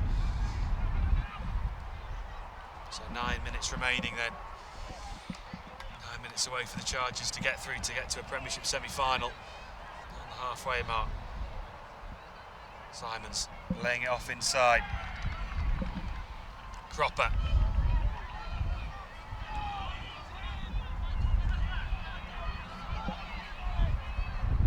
Simons. Henry Burton was there. Turnover. And Vikings defend another one really well, but now they've got to start making these attacking opportunities count. Yeah, what's that, 7-8 minutes left, and you think they're going to need one probably off the next couple, just to give themselves a bit of a chance to get ahead before the end. It's another tight one though. Newton, Richardson linking up in the middle, picked up by Charles Newton. He's making that arcing run once again. Touch comes in from Burton. Important touch at that as well. Charles Newton always looking for that run. Yeah, he's made that dart across a couple of times, hasn't he?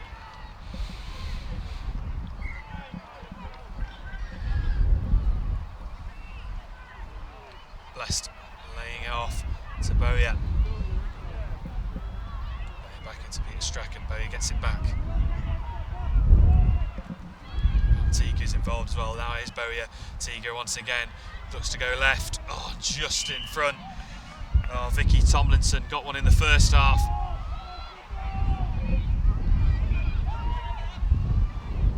Couldn't finish it off this time around.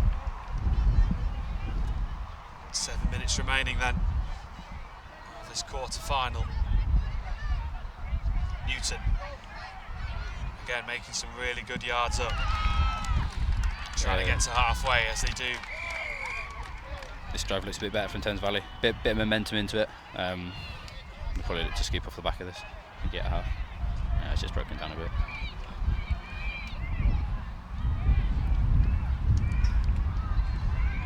To try and go out wide. Nice take, maybe a bit of space, a bit of a one-on-one opportunity. Oh, just panicked at the final stage, but really good defence from the Chargers, closing them down. Yeah, crucial point was the winger didn't commit either way there. She had a 2-on-1, she just held her space, waited for a bit of cover from inside, which came. Yeah, really good ball out as well. You saw it early, running a nice late cut on fifth and fired it to the wing. Simons back inside towards Henry Burton. Burton laying off. Josh Burrows now in the middle. Simons to the left. Here's Burton though. Really good opportunity to score now, and that potentially could kill off the game. Henry Burton, presence in the middle, alongside Simons, picked up by Josh Burrows diving for the line. Oh, touch. Yeah, they set the sweeper up quite close to the line there. They'll probably be looking to set it out probably 6, 7 to 8 metres off the line rather than inside the 5. Yeah, that's a better position. Oh, and the space opening up, and the Chargers, and that could potentially be that with just over 5 minutes remaining. And that could be a critical score. And they lead by 5 points to 2. The space just opened up. Yeah, so it was really well worked actually. So as I said, they've set up the sweeper quite close to the line, ran it, I would say conventionally. Set up again. Henry's dictated that play really well. So everyone's gone the way they think they're going. They conditioned the defence really well. Just step back, like I said earlier on, against the grain and found a hole, dived through it, and really good finish again. So Thames Valley Vikings really now need to up the ante as they cross the 10 metre. What can Kai Andrews do? He always seems to try and create something. Here's Newton, lays it back off to Kai Andrews. The youngster in this Viking side, and it just dies over on that far side. And the Chargers, well, if they can use all the experience now, with just over 4.5 minutes remaining, they are only a couple of minutes away from a semi-final spot. Cropper just pops it up, he just gives a bit of a smile to himself and gives the opportunity now for the Vikings in the Chargers half, and they want to get things underway very quickly. Andrews. Yeah, it looks a bit more urgency in their play. Obviously realising they need to score pretty sharp. Kai Andrews now.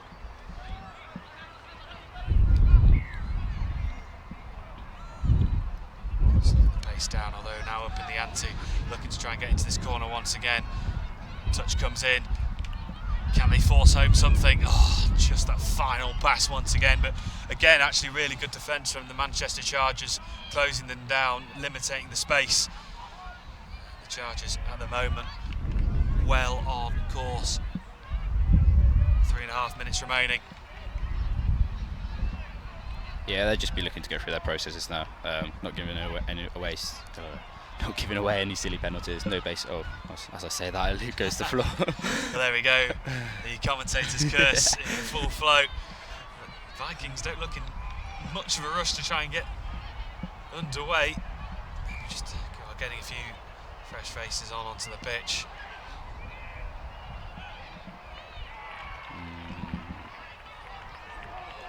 Pop pass back to Henderson on the 10 metre, back inside. Can the space open up? Brennan involved. Just to instigate it. Makes that arcing run. Back inside. Great touch by Leonard. The touch comes in, important touch. Brennan. Oh, that switch past that far side, but look at this Chargers defence once again, really spreading across the line and stopping any attack from happening. The Chargers defend and look to get up the other end of the field as quickly as possible. Getting over to this near side to get some press faces on. Here's Bowyer, Cropper to the left of him, lays it off back to Cropper. Gets the touch back, Bowyer lays it off to Simons. Cropper, oh, as he was just falling over, just couldn't regain possession of the ball. It's him there, off cycle, I think. 2 minutes remaining. Yeah, I'd expect Chargers to try and kill a bit of time, use their whole 6 here and get to the line, have a go at the line. They must know it's near the end now. So. Okay, Cropper gets the touch. Bowyer gets back into Simons, looking to try and spread the play over to this near side as the long pass comes in, and the wind is a tad blustery today. Might just affect those long passes if they're held up in the air. I think as he's thrown that, there's been a big gust to just keep it gliding through there. But they've got another set, so again they're looking for a quickie play here. They look well on the way at the moment. Space opening up, diving for the line. Does the touch come in? No, it doesn't, according to the referee, and the Chargers add another one. They lead by 6 points to 2, and with just over a minute remaining, they are well on course now for a spot in the Premiership semi-finals, and in the second half, you could say that they really do deserve it. Yeah, they've looked on top of the second half. They've run their basics well. They've run their plays and been a bit more lethal on the line compared to Thames Valley. Used those holes well, and I would say they did really well. They've managed to keep Thames Valley. They're still on 2. Yeah, Just over 30 seconds remaining until that full-time hooter goes. Kai Andrews, can he try and create something? Sent Henry flying there. Score on the board, nimble footwork from the youngster. Touch comes in. Nearly got through there. Back of Andrews, Charles Newton just manages to cling on. Andrews back to Newton. Newton looking for that run of Andrews. Oh, great interception. And off they go. Can they finish off strong? A chase on the hands. Henry Burton heading for the line. Yeah, nice finish. And gets it as well. And the Chargers will finish on the hooter with a 7th point on the scoreboard. A great performance in this second half after being 2 apiece at the break, and it all started in the opening minute of the second half as Chargers starting really well from the tap-off, and the Manchester Chargers booked themselves a place in the Premiership semi-finals and a well-deserved space as well. All right, thank you very much for joining us in the commentary box. No worries. And we will be back for our 3rd game of the day, which will be in the Championship. It'll be a Championship round 1 fixture, Green and Gold taking on Revolution. And that'll be our next game up live here in Oxford for the 3rd round of the Belief Elite National Touch Series. We'll be back in a couple of minutes' time.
gents, 5 minutes for the next topper. The clubhouse is serving food and hot drinks. So ice pop as well. Although the sun's not actually out, it's still quite warm because they're feeling so hydrated.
Warning. I wish we got a bit. Oh, why did I get that earlier?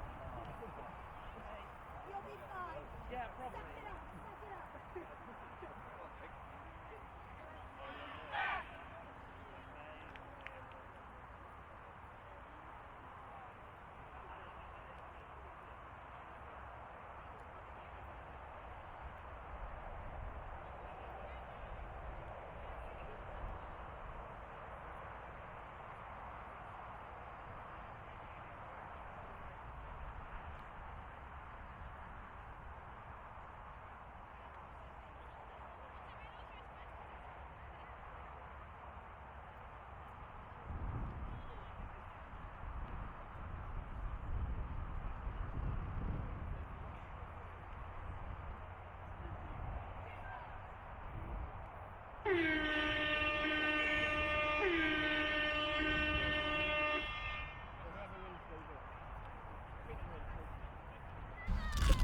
So underway in our third game of the day here in Oxford, the second day of two, and it is Revolution taking on Green and Gold. Green and Gold trying to get off the mark early. Now, first look at both of these sides on our coverage over the weekend. Green and Gold looking showing off for the perfect start. Touch just coming in at the very last. So this is the Championship Round 1 fixture, our third game of the day.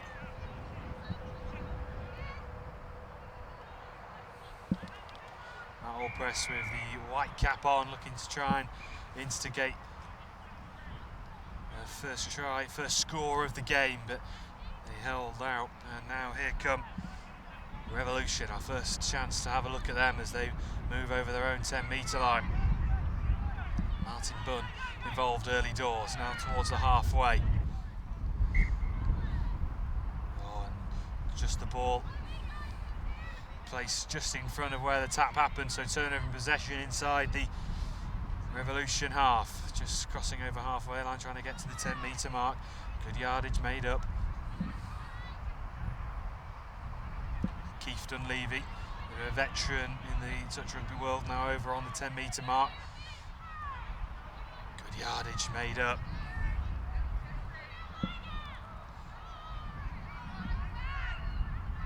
Dana Thomas was involved then. Oh, and just that final touch. The pass came in, just couldn't cling on for the opening score of the game, so a quick turnover. So Revolution start again on their own 5-metre mark.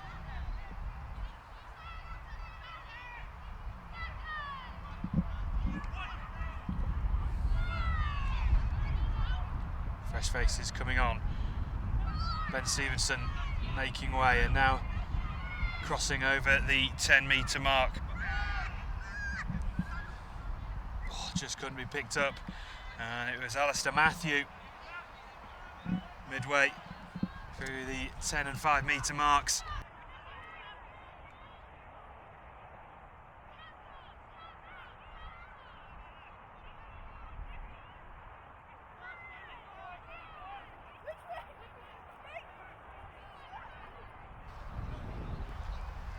So just a couple of minutes in, still scoreless between Revolution and Green and Gold. I'm delighted to say I'm joined by Manchester Chargers Greg Cropper for this one as Revolution's look to try and get the first score on the board. Well, Greg, a good victory in your game just played. You had to work for it in the first half, but then just the early, I think it felt like the early try in that second half really helped you. It did, yeah, very much so. It was a graft in the first half, but we stayed in it, and we knew that the second half would become a second half team, unfortunately. But it just seemed to work out for us in that one. So yeah, it was a good result. 7-2, I think it ended. So everyone's now having a stretch and a bit of a refuel before the next one. Absolutely, and I'm talking to a couple of players earlier on this morning. I think the temperatures might just help as well. Yesterday 100%. It was very hot yesterday. With the weather, it was almost a bit too hot. A nice breeze though out there today as well. So as Green and Gold look to build from the back, Dana Thomas involved early doors with luminous green and yellow shorts on as they try and cross the halfway mark. Just building, getting some fresh faces on. Hester Williams just driving it up. Good yardage made up, and looking to jinking right and left. Eel Lim, I think that is now. Now in comes Back to Keith Dunleavy. Leaving it off to Matt Allpress. Allpress having to jink back. Dunleavy just behind him, just waiting for that option to come round. Allpress going for the line himself, important touch.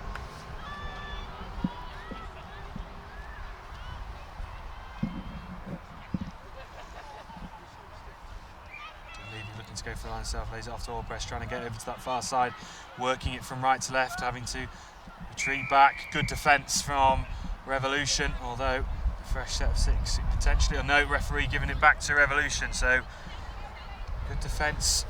Forward pass penalty, I think it was. Revolution on the attack now, coming to the sub box to get fresh legs on.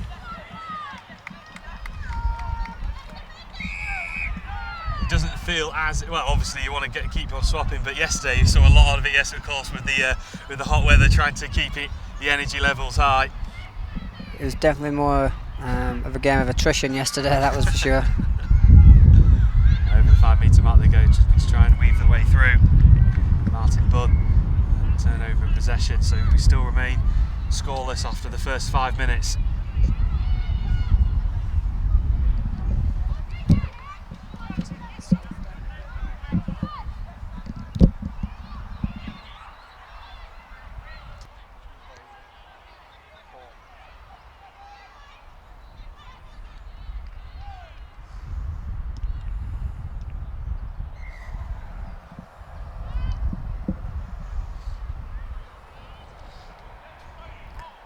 So into the middle now, moving it down to Thomas.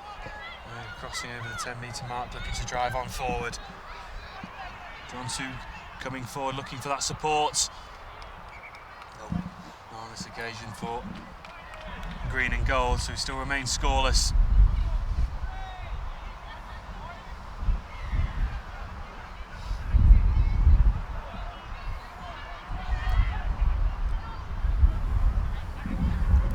Green and gold didn't seem to be happy with one of the decisions there, so referee gave him another 10 metres for back chatting to him.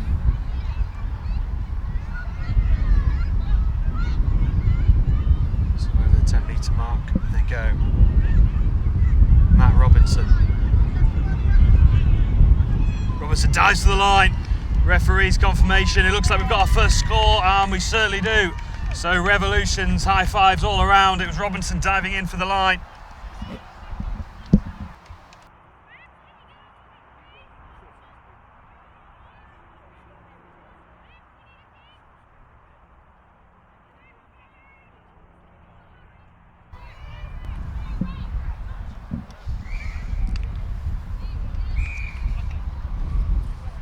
So tap off again here for green and gold. How do they respond to the opening score of the game, Revolution? It was Matt Robinson coming in, diving over the line. So they're coming over the 5 metre.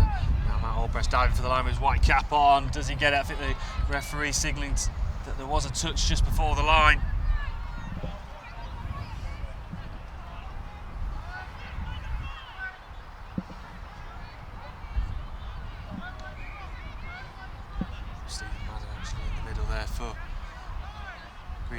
Picked up by Keith Dunleavy, back into Madden, looking to try and spread it over to that far side. Can the attack still continue? No, just that final pass.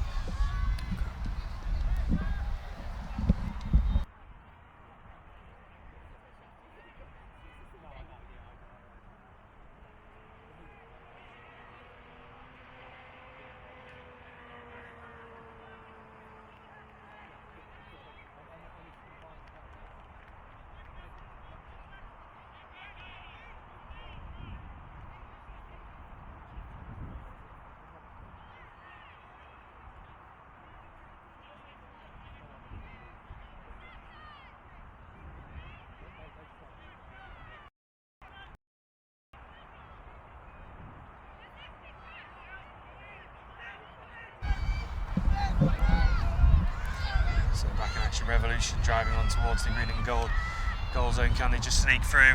Martin Bunn trying to get his, just move his body just to the right to try and sneak through, but good defence from green and gold.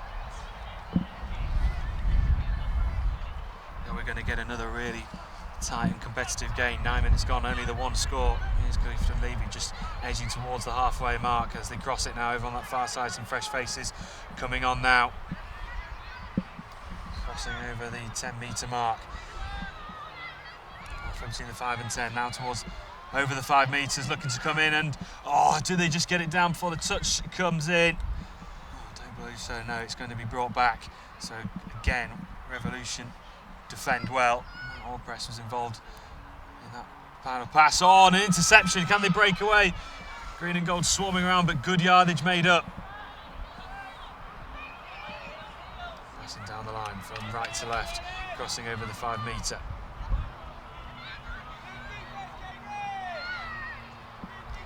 The halfway line there comes some fresh faces coming onto the field. Sam Powell's now driving it up into the middle. Fourth touch, one more to go. I think they've just rushed that last one. Unfortunately, there's a good opportunity there for them. Good drive, good transition. So green and gold now coming back at them. Certainly was going from right to left, looking to try and drive on, get over towards their subs box. New faces now come on to try and start this attacking phase on the 5 metre mark. Just angling their run slightly, they're coming back inside. Keith Dunleavy gets it, but the touch comes in just before the halfway, but still in possession. Green and gold as they just edge over the halfway line, now trying to make up some yards try and force their team up, trying to put some pressure on this Revolution's defence, who at the moment have held out really well so far.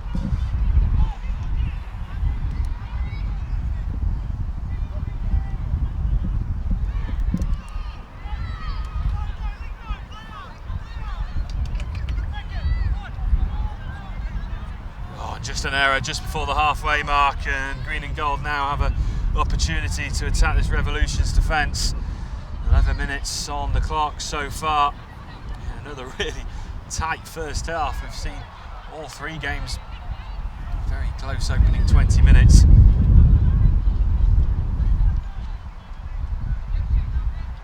Gold now on to the 10-metre mark, picked up nicely. All press involved now, trying to edge towards the 5-metre, back inside. This is really nice from the green and gold, but that final pass just goes astray. It was a good momentum and good attack actually building up there from green and gold. Very much so. That's what they're building into this game. 10 minutes in now, and they're coming into their own a little bit. So hopefully we'll see a bit more of that from them. Revolution.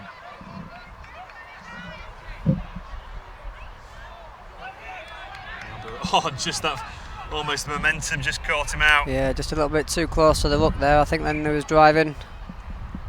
Seemed to get a bit giddy, didn't he, when he was getting a bit too close there.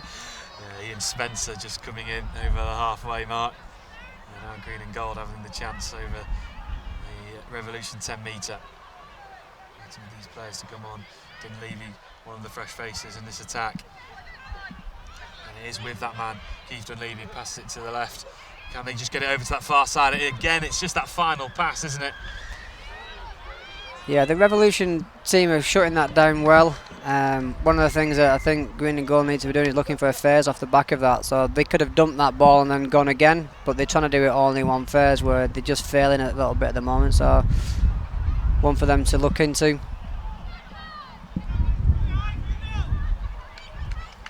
Keith Dunleavy gets the touch in on halfway.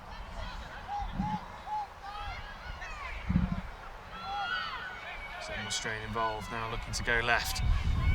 Can they build up the numbers? Can they put some pressure on this green and gold defence? Can they get their second one? Referee slips over, the try comes in. And the sixth touch, an important touch from Keith Dunleavy. The referee somehow managed to just see that as he slipped over. I think that was an unfortunate one for number 8 there. I don't think she'll be happy with that decision, but she'll get on with it, will Claire? Over on that far side, and the faces now come on to build this attack. But it was a good set. It was a good setup from them. It was a good patience, waiting for fifth touch. A lot of jinking around there from the women's 35 player, Claire Davis, I think it was, that drove in really well. Fast pick up and scoop off the back of it. So they're building well into this now.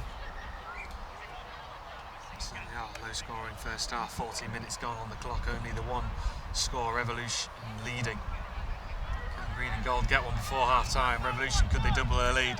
Building from the back of the space, opening up on this near side, making up some really good yards over the 10-metre.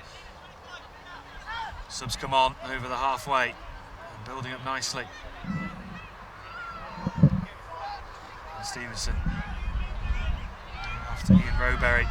Stevenson once again over the 5-metre, looking to go left. Oh, and just slipping at the critical moment, so green and gold hold on. But again, a real nice flow to their attack by Revolution, and looking to try and add to this lead.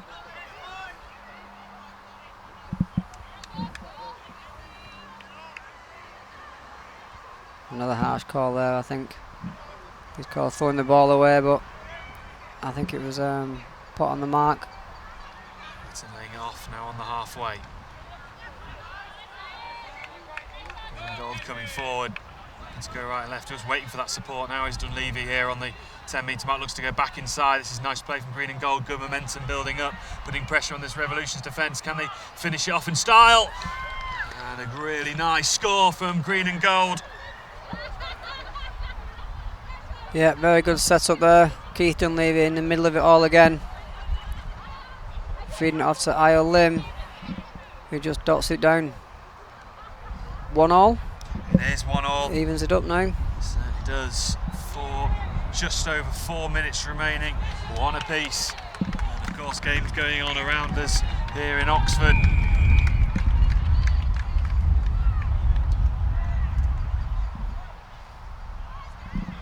Cambridge Hornets in action just behind us. Now as Revolution look to try and regain that lead once again, looking to drive through the middle. Good pressure on this green-gold defence.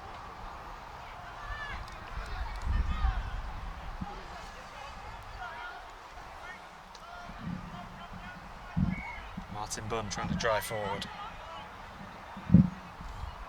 Bunn lays it back inside. Oh, just couldn't claim it. Green and gold survive another attack. So still 1 apiece, 3.5 remaining then until half time. Witten gets it back, a bit of a lob pass. Really good defensive work from Revolution, just shutting out that initial attack from deep.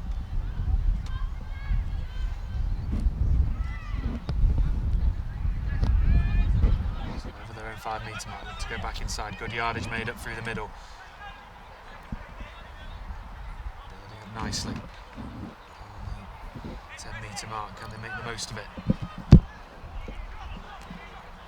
Dunleavy laying it off, trying to work their way through, looking for support. It's half looking for an option on the far side. A great take. I'm waiting for confirmation. It is green and gold back in front. Superb pass from Keith Dunleavy, who just worked it all the way over the top to that far side. And a superb take, especially when you're having to reach up for it and get it back to the ground. And green and gold lead before the break by 2 points to 1. It was a strange old pass. He was running it with the one hand and then he just threw it one-handed as well all the way out. So, yeah, it was good. So it was, and it works out for green and gold as they're now back into lead before half-time. Can Revolution respond and get this back to all square? Looking to try and do so straight from the off.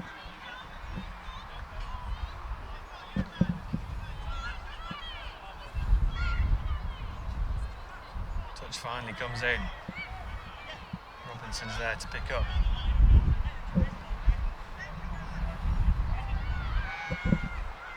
Robinson again down for the line. Does the touch come in? Ball's down. Yep, confirming now, and Revolution equalise straight away. 1.5 minutes remaining. It's just what they needed, I think, that just before half time. Matt Robinson doing the work and doing well for Revolution. 2 apiece. And again, a really close opening 20 minutes in our 3rd game of the day here in Oxford. These knockout games moving to be very close in these first half. Are we going to get an equally close second? But still, a minute remaining before the half-time hooter. Can green and gold get another one before the break? Esther Williams now, Keith Dunleavy. Williams picking it up nicely, looking to drive it home on this near side. Williams now. Keith Dunleavy's there and gets it back. Oh, just lack of concentration and turnover possession. 30 seconds remaining of this first half. Can Revolution just get one before the break? I feel like a score for either side now will just give them a massive boost going into the interval. Martin Bunn over the 10 metre, driving on. There goes that half-time hooter. Does the touch come in? It doesn't, but there is a penalty coming first. Before the break. Oh, what an opportunity this is for green and gold, although deep into their own half. Can they break away? Opportunity now, driving on over the halfway. Can anybody catch him? Can green and gold get on the scoreboard before the break? No, they can't. And that is half-time here in our 3rd game of the day. It is all square going into the break. Nothing to separate the two sides. So a close first half. Are we going to get more of the same in the second? Stay tuned. We'll be back in a couple of moments' time.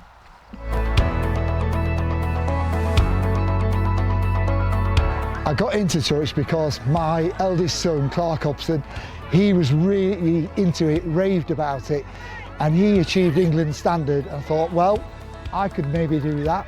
So I got into it through Nottingham Touch Club 3 or 4 years ago, following my wife and both my daughters into it. After they'd been to a taster session there, they encouraged me to join them and enjoy playing touch.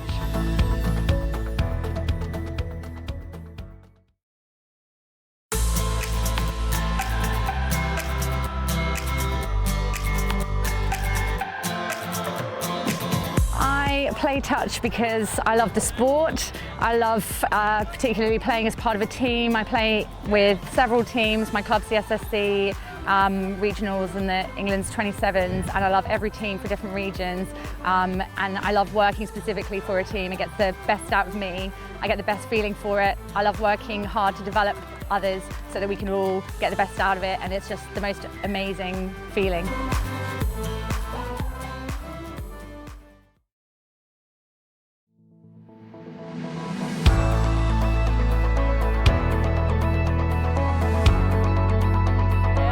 Touch because it's a game where you can play 14-year-olds and 60-year-olds together. You can play men and women, so you could have a daughter and a mum playing together, and it's a really good fun to play.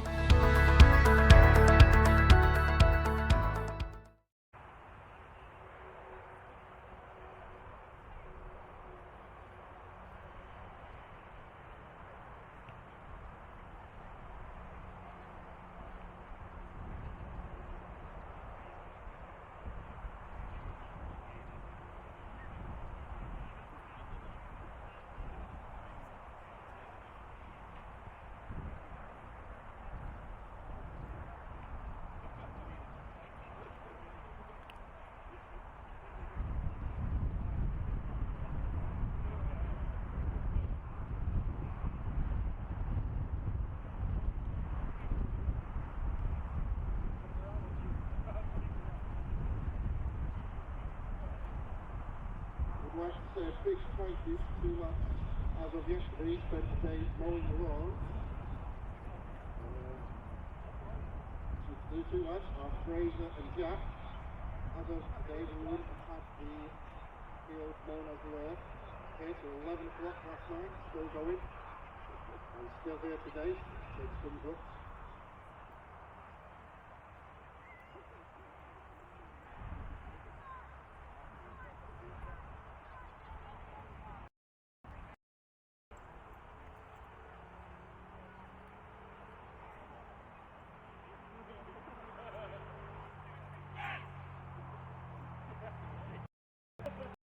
One minute warning.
So back underway, our third game of the day, I should say. We're rapidly getting through these knockout games, and Revolution taking on Green and Gold. Nothing to separate them at the break, or Revolution look to try and get off to the perfect start in the second half.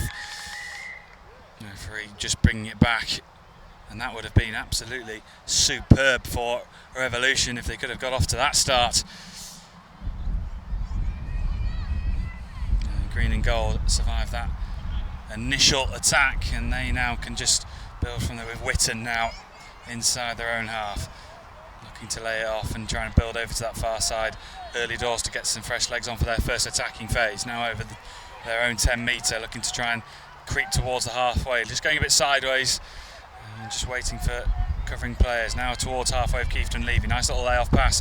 The touch doesn't come in, and now this is a really nice opportunity building up on this near side. Can they put it back in? A really lovely take and looking to go through. Oh, but a critical touch. And it was a nice breakaway from green and gold, but that touch just stopping the momentum. Keefton Levy now going from right to left, and there we go. Yes. The touch comes in with green and gold now with a superb opportunity. With a fresh set of 6, Keefton Levy in the middle. With Lim to go right and left. Now on the 5 metre, leaves it off, and Lim gets it back with Keefton Levy behind him. Levy gets it back, opts to go right. Waits for the touch. Experienced Levy gets it back into the middle as the touch comes in. Nope. Score down. And there we go. And green and gold get the opening score of this second half, and after a very close opening 20 minutes, could that prove to be a critical point? Although in the opening 2 games they've been close first half, and then one team's just sort of gone away with it. Yeah. Yourselves in the second game, and the Nottingham Hoods in the first one. So it'll be interesting to see if green and gold can capitalise. Some of it comes down to that psychological thing as well. Once like a couple of scores down, can you keep in the game? Do your heads go down a little bit? And then sometimes you're chasing the game, you end up rushing or making bad decisions because you know that, oh yeah, we have to score next. Those teams that are a little bit more composed seem to kind of have a better opportunity in that second half, don't they? So, well, perfect response there for Revolution. And they get back to all square, so a point apiece in the opening 3 minutes of this second half, and that is just the response that Revolution would have wanted, especially as they had the initial tap-off as well in the second. And now we're back to all square, 3 apiece.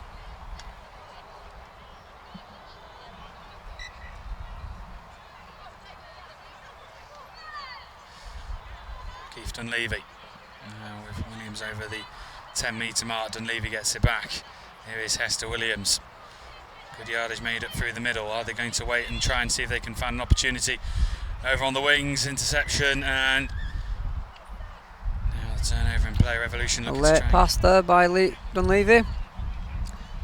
So here they're driving back out now. Second touch on the 10 metre mark, so by third they should be virtually at halfway here. Good transition.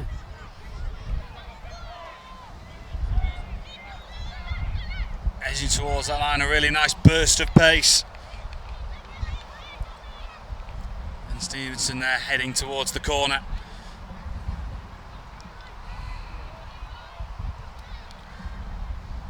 Harriet Grant on this near side wing, but played back into the middle. Ian Rowberry now picks it up. Finds Stevenson. Stevenson goes himself looking for support. Opts to go to the far side. A great take on. That was a great ball. Well slid in as well. A great take there by the winger. Well, an all-round fantastic piece of play. And after being 3-2 down in the start of this second half, they now find themselves 4-3 up, Revolution. And that was probably one of the scores of the game. 100%. The scooper went through and he had acres of time and space and just chose, rather than use it, just throw long. Which, when he threw it, I thought, I'm not sure about that decision, but it seemed to turn out right for him. So, yeah, good play. Absolutely, and an unbelievable take and score as well, just sliding in. And now green and gold, after being 3-2 up at the start of the second, will have to try and work themselves back into this. And compared to our opening 2 games, are we going to have a equally close second half as we did in the first? Looking to try and go through. Referee calls it, and he does sneak through. So 4 apiece. What a start to this second half. That half-time team talk seemed to do some work, didn't it? Absolutely. From both sides. Yeah. Going for the jugular in both sides in this second half. And 4 apiece.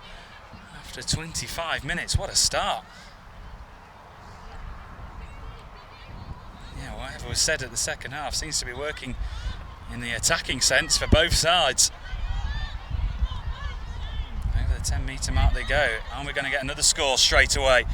Going Revolution, hit back, looking to drive on. Martin Bunt just behind, waiting to receive the ball.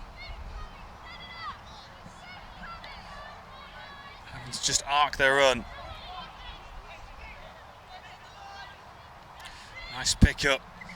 Oh, and there is the sixth touch. A no on this occasion. So turnover back in favour of green and gold. What can they do now from their own half on their 5-metre? Dunleavy just delaying the pass and waiting for that run. Dunleavy picks it up and he comes off now, waiting for that support. Good closing down from Revolution. Still in their own half, driving over the halfway, making up really good yards. And now a bit of space potentially opening up for Allpress now as he makes some moves into the Revolution half. This is a good attack building up, good momentum. Space opening up, and there is that space. John Toots. It was a forward pass on the last one, unfortunately. Again, had loads of space, and the other attacker had just overrun it that little bit. Well, one opportunity that was for green and gold as the sun just slowly appearing now. As this game is certainly hotting up, 4 apiece over the 5-metre. Here they come, Revolution. A nice flow to this attack. Both sides giving their all at the moment.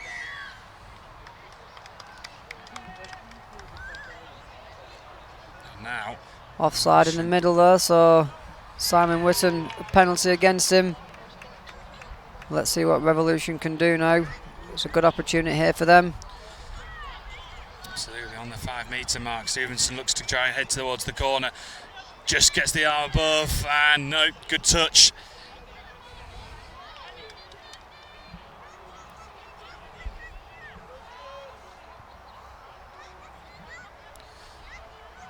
To make that argument, waiting for that support here. Stevenson once again. Oh, just was waiting for that run. Samantha Bowes.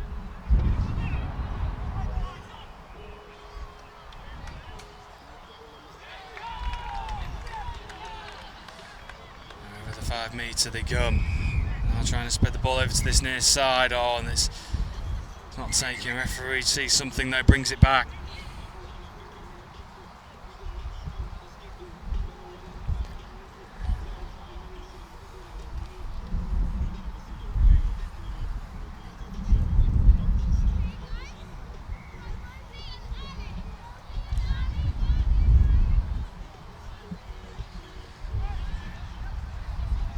So 11 minutes remaining then till full time, nothing to separate them, 4 apiece. Can green and gold make this count? Looking, oh, and a delayed pass, but important touch.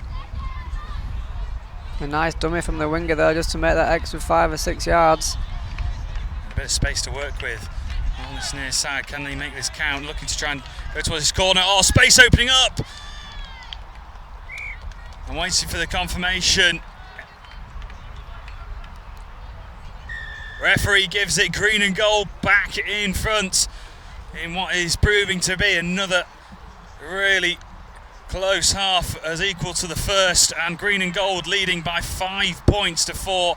The space opened up on this near side and it was a simple layoff and a good take and an easy finish. Green and gold lead by 5 points to 4.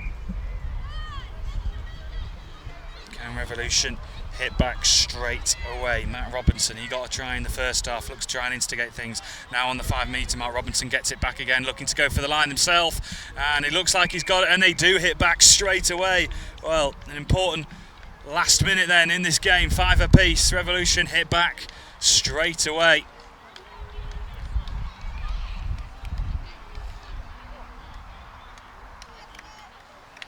Good to see that a lot of these games are getting a lot closer now, aren't they? Just shows that the day one makes that big importance to get the rankings correct for the day 2. So tap off for green and gold, and here they come. Matt Allpress now looks to go right, goes left with Whitten now. Allpress laying it off and looking to go left, but they opt to go back inside. Here's Allpress once again laying it off, and this is a nice attack building up from green and gold. There's space opening up on the right. Whitten opts to go through the middle. Options right and left, looks to go left. Whitten dives in. It's down. And they get it, and at the moment it's you score, we score at the moment. Green and gold have the advantage back, and they lead by 6 points to 5, and it was a good move once again. They could have gone out wide but opted to go through the middle. Sam Whitten laying it off and getting it back. And a superb take and diving finish, and green and gold lead.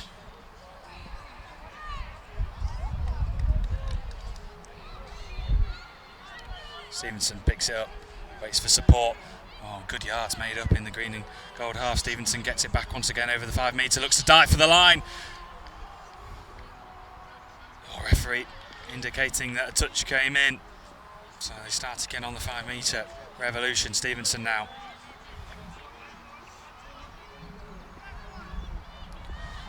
Stevenson looks to go wide. Oh, just over the hands of Harriet Grant, the winger on this near side for Revolution. I don't think it would have mattered anyway. It's gone back to the middle for a late pass there, so green and gold from the own half now, see if they can get some fresh legs on. 8 minutes remaining until full time. Over on that far side, trying to wait for support to come on. And now Keefton Levy, one of those, also on.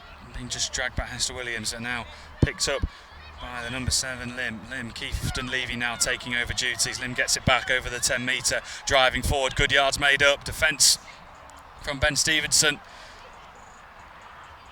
And work by Revolution, and they get it back, and they need to get a score. They're 1 point down, 6-5 on the scoreboard. Stevenson makes up the yards on towards halfway, and he comes off himself. Picked up by the number 12, driving over the 10 metre. Samantha Powell's doing the work. Ian Spencer picked it up. Spencer looking for that support. Bowles gets it down. That's really clever play. Fantastic work. Ian Spencer. Is that just the experience of Spencer there? Just great patience, and also that was from Sam Powell. She was the one that was finding the space.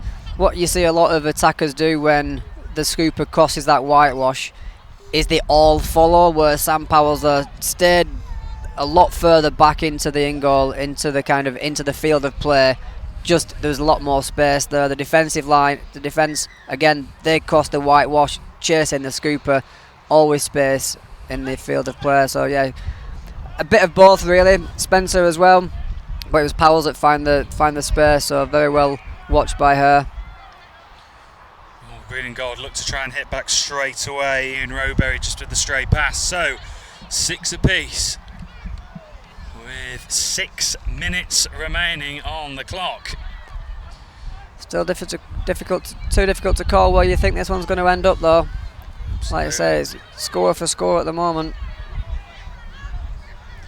Getting towards halfway, Stevenson making that arcing run, trying to get past Whitten. Whitten tracking him down all the way. Nice little layoff and a bit of space opening up.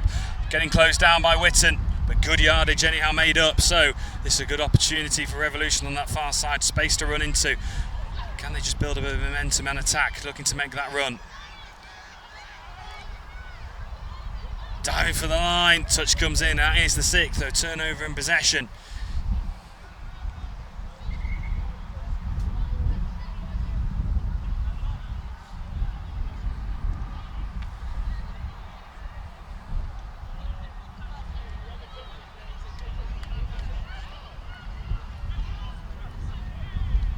Green and gold building up the momentum nicely now on the 10 metre. Waiting for that support. Flooding forward, Keefton Levy lays it off. Nice play. Oh, really nice run. Can they counter on that? Keefton Levy using experience to lay in the pass to the left. Going another one to come. Oh, as it just forward. Yeah, late pass there, unfortunately. It was a good setup. There's a lot of good flowing, passing, running movements there by 4 or 5 players in that setup, which was very good. But just unfortunate there, so Revolution get the chance to come back now.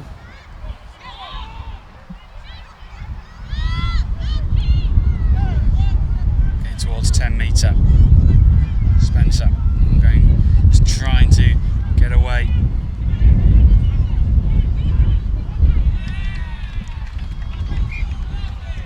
still 6 apiece. Are we going to find a winner?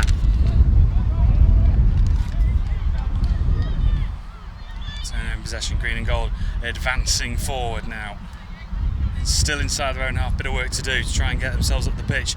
Floating pass over the halfway line, they come, green and gold. Can they build up on the space and the momentum building? Back inside, Witten lays it back off. All press, trying to weave his way through. Witten. There's one more phase. Oh, just. Oh, now potentially. They're not catching him. They're certainly not, and you can see the frustration on the face of green and gold. Revolution coming in. They banked on themselves going forward and capitalising on it, and Revolution go up the other end and get the score.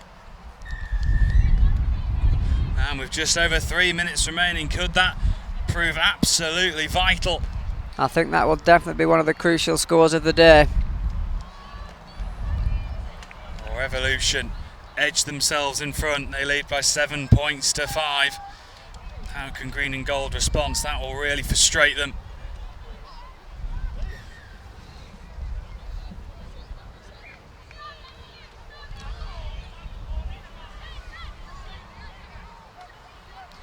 How can green and gold respond? Can they get back to 7-all? Can they exploit some space? Can they try and work an angle? Oh, I thought he was going again. I thought he was going again then. Exactly the same move they played. Just couldn't hold on. You could see in his face, the eyes lit up, and you thought he was going to be away. And that could have potentially have killed the game off. 100% it could have been then. But as it happens, green and gold have an opportunity to try and level things up. You can see the pressure and the being put on these green and gold players. Can Keefton Levy work something? Good defensive work. Can they hold out Revolution? Can green and gold get the score? Then working it with Williams, now have done Levy. Just being forced back. Relentless pressure from Revolution. Laid off Williams. Can they look to go left, look to go right? Oh, and just that final pass. And now what will Revolution do? Will they just slow things down? To get things back off very quickly inside their own half. Minute and a half remaining then until the final hooter. Trying to work them way up the field over their own 10 metre, getting onto this near side. Some fresh faces coming on. Stevenson now back inside.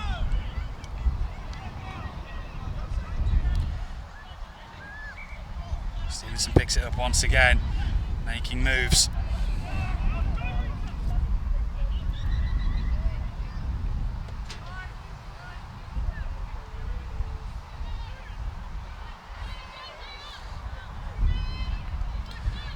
Just to have a player down at the moment is for Revolution. Claire Ryland's just struggling and just getting carried off the field on the halfway line. I hope it's not too serious.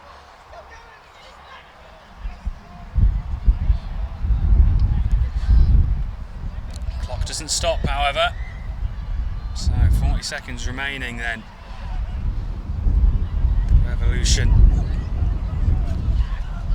just taking all the time they need. They know they are a score in front. If they can get one now, that will surely do it. Stevenson now look to go right, could still do it. Opts to go back inside and slowing things down once again. Revolution, are they just going to creep over the line? And there goes that hooter. Going to finish off with a score. Look to try and work their way through.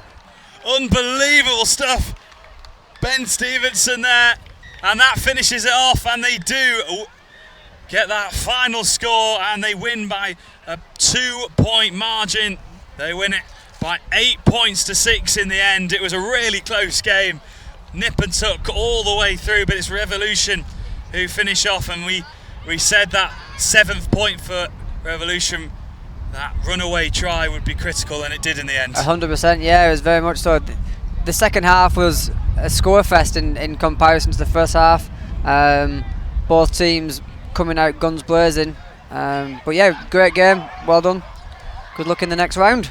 Absolutely, so that's our third fixture of the day finished off, and we'll now move on to our fourth game of the day, which will be the Elite Cup semi-final coming up for you in a couple of moments' time. But what a day we've already had so far this morning here in Oxford.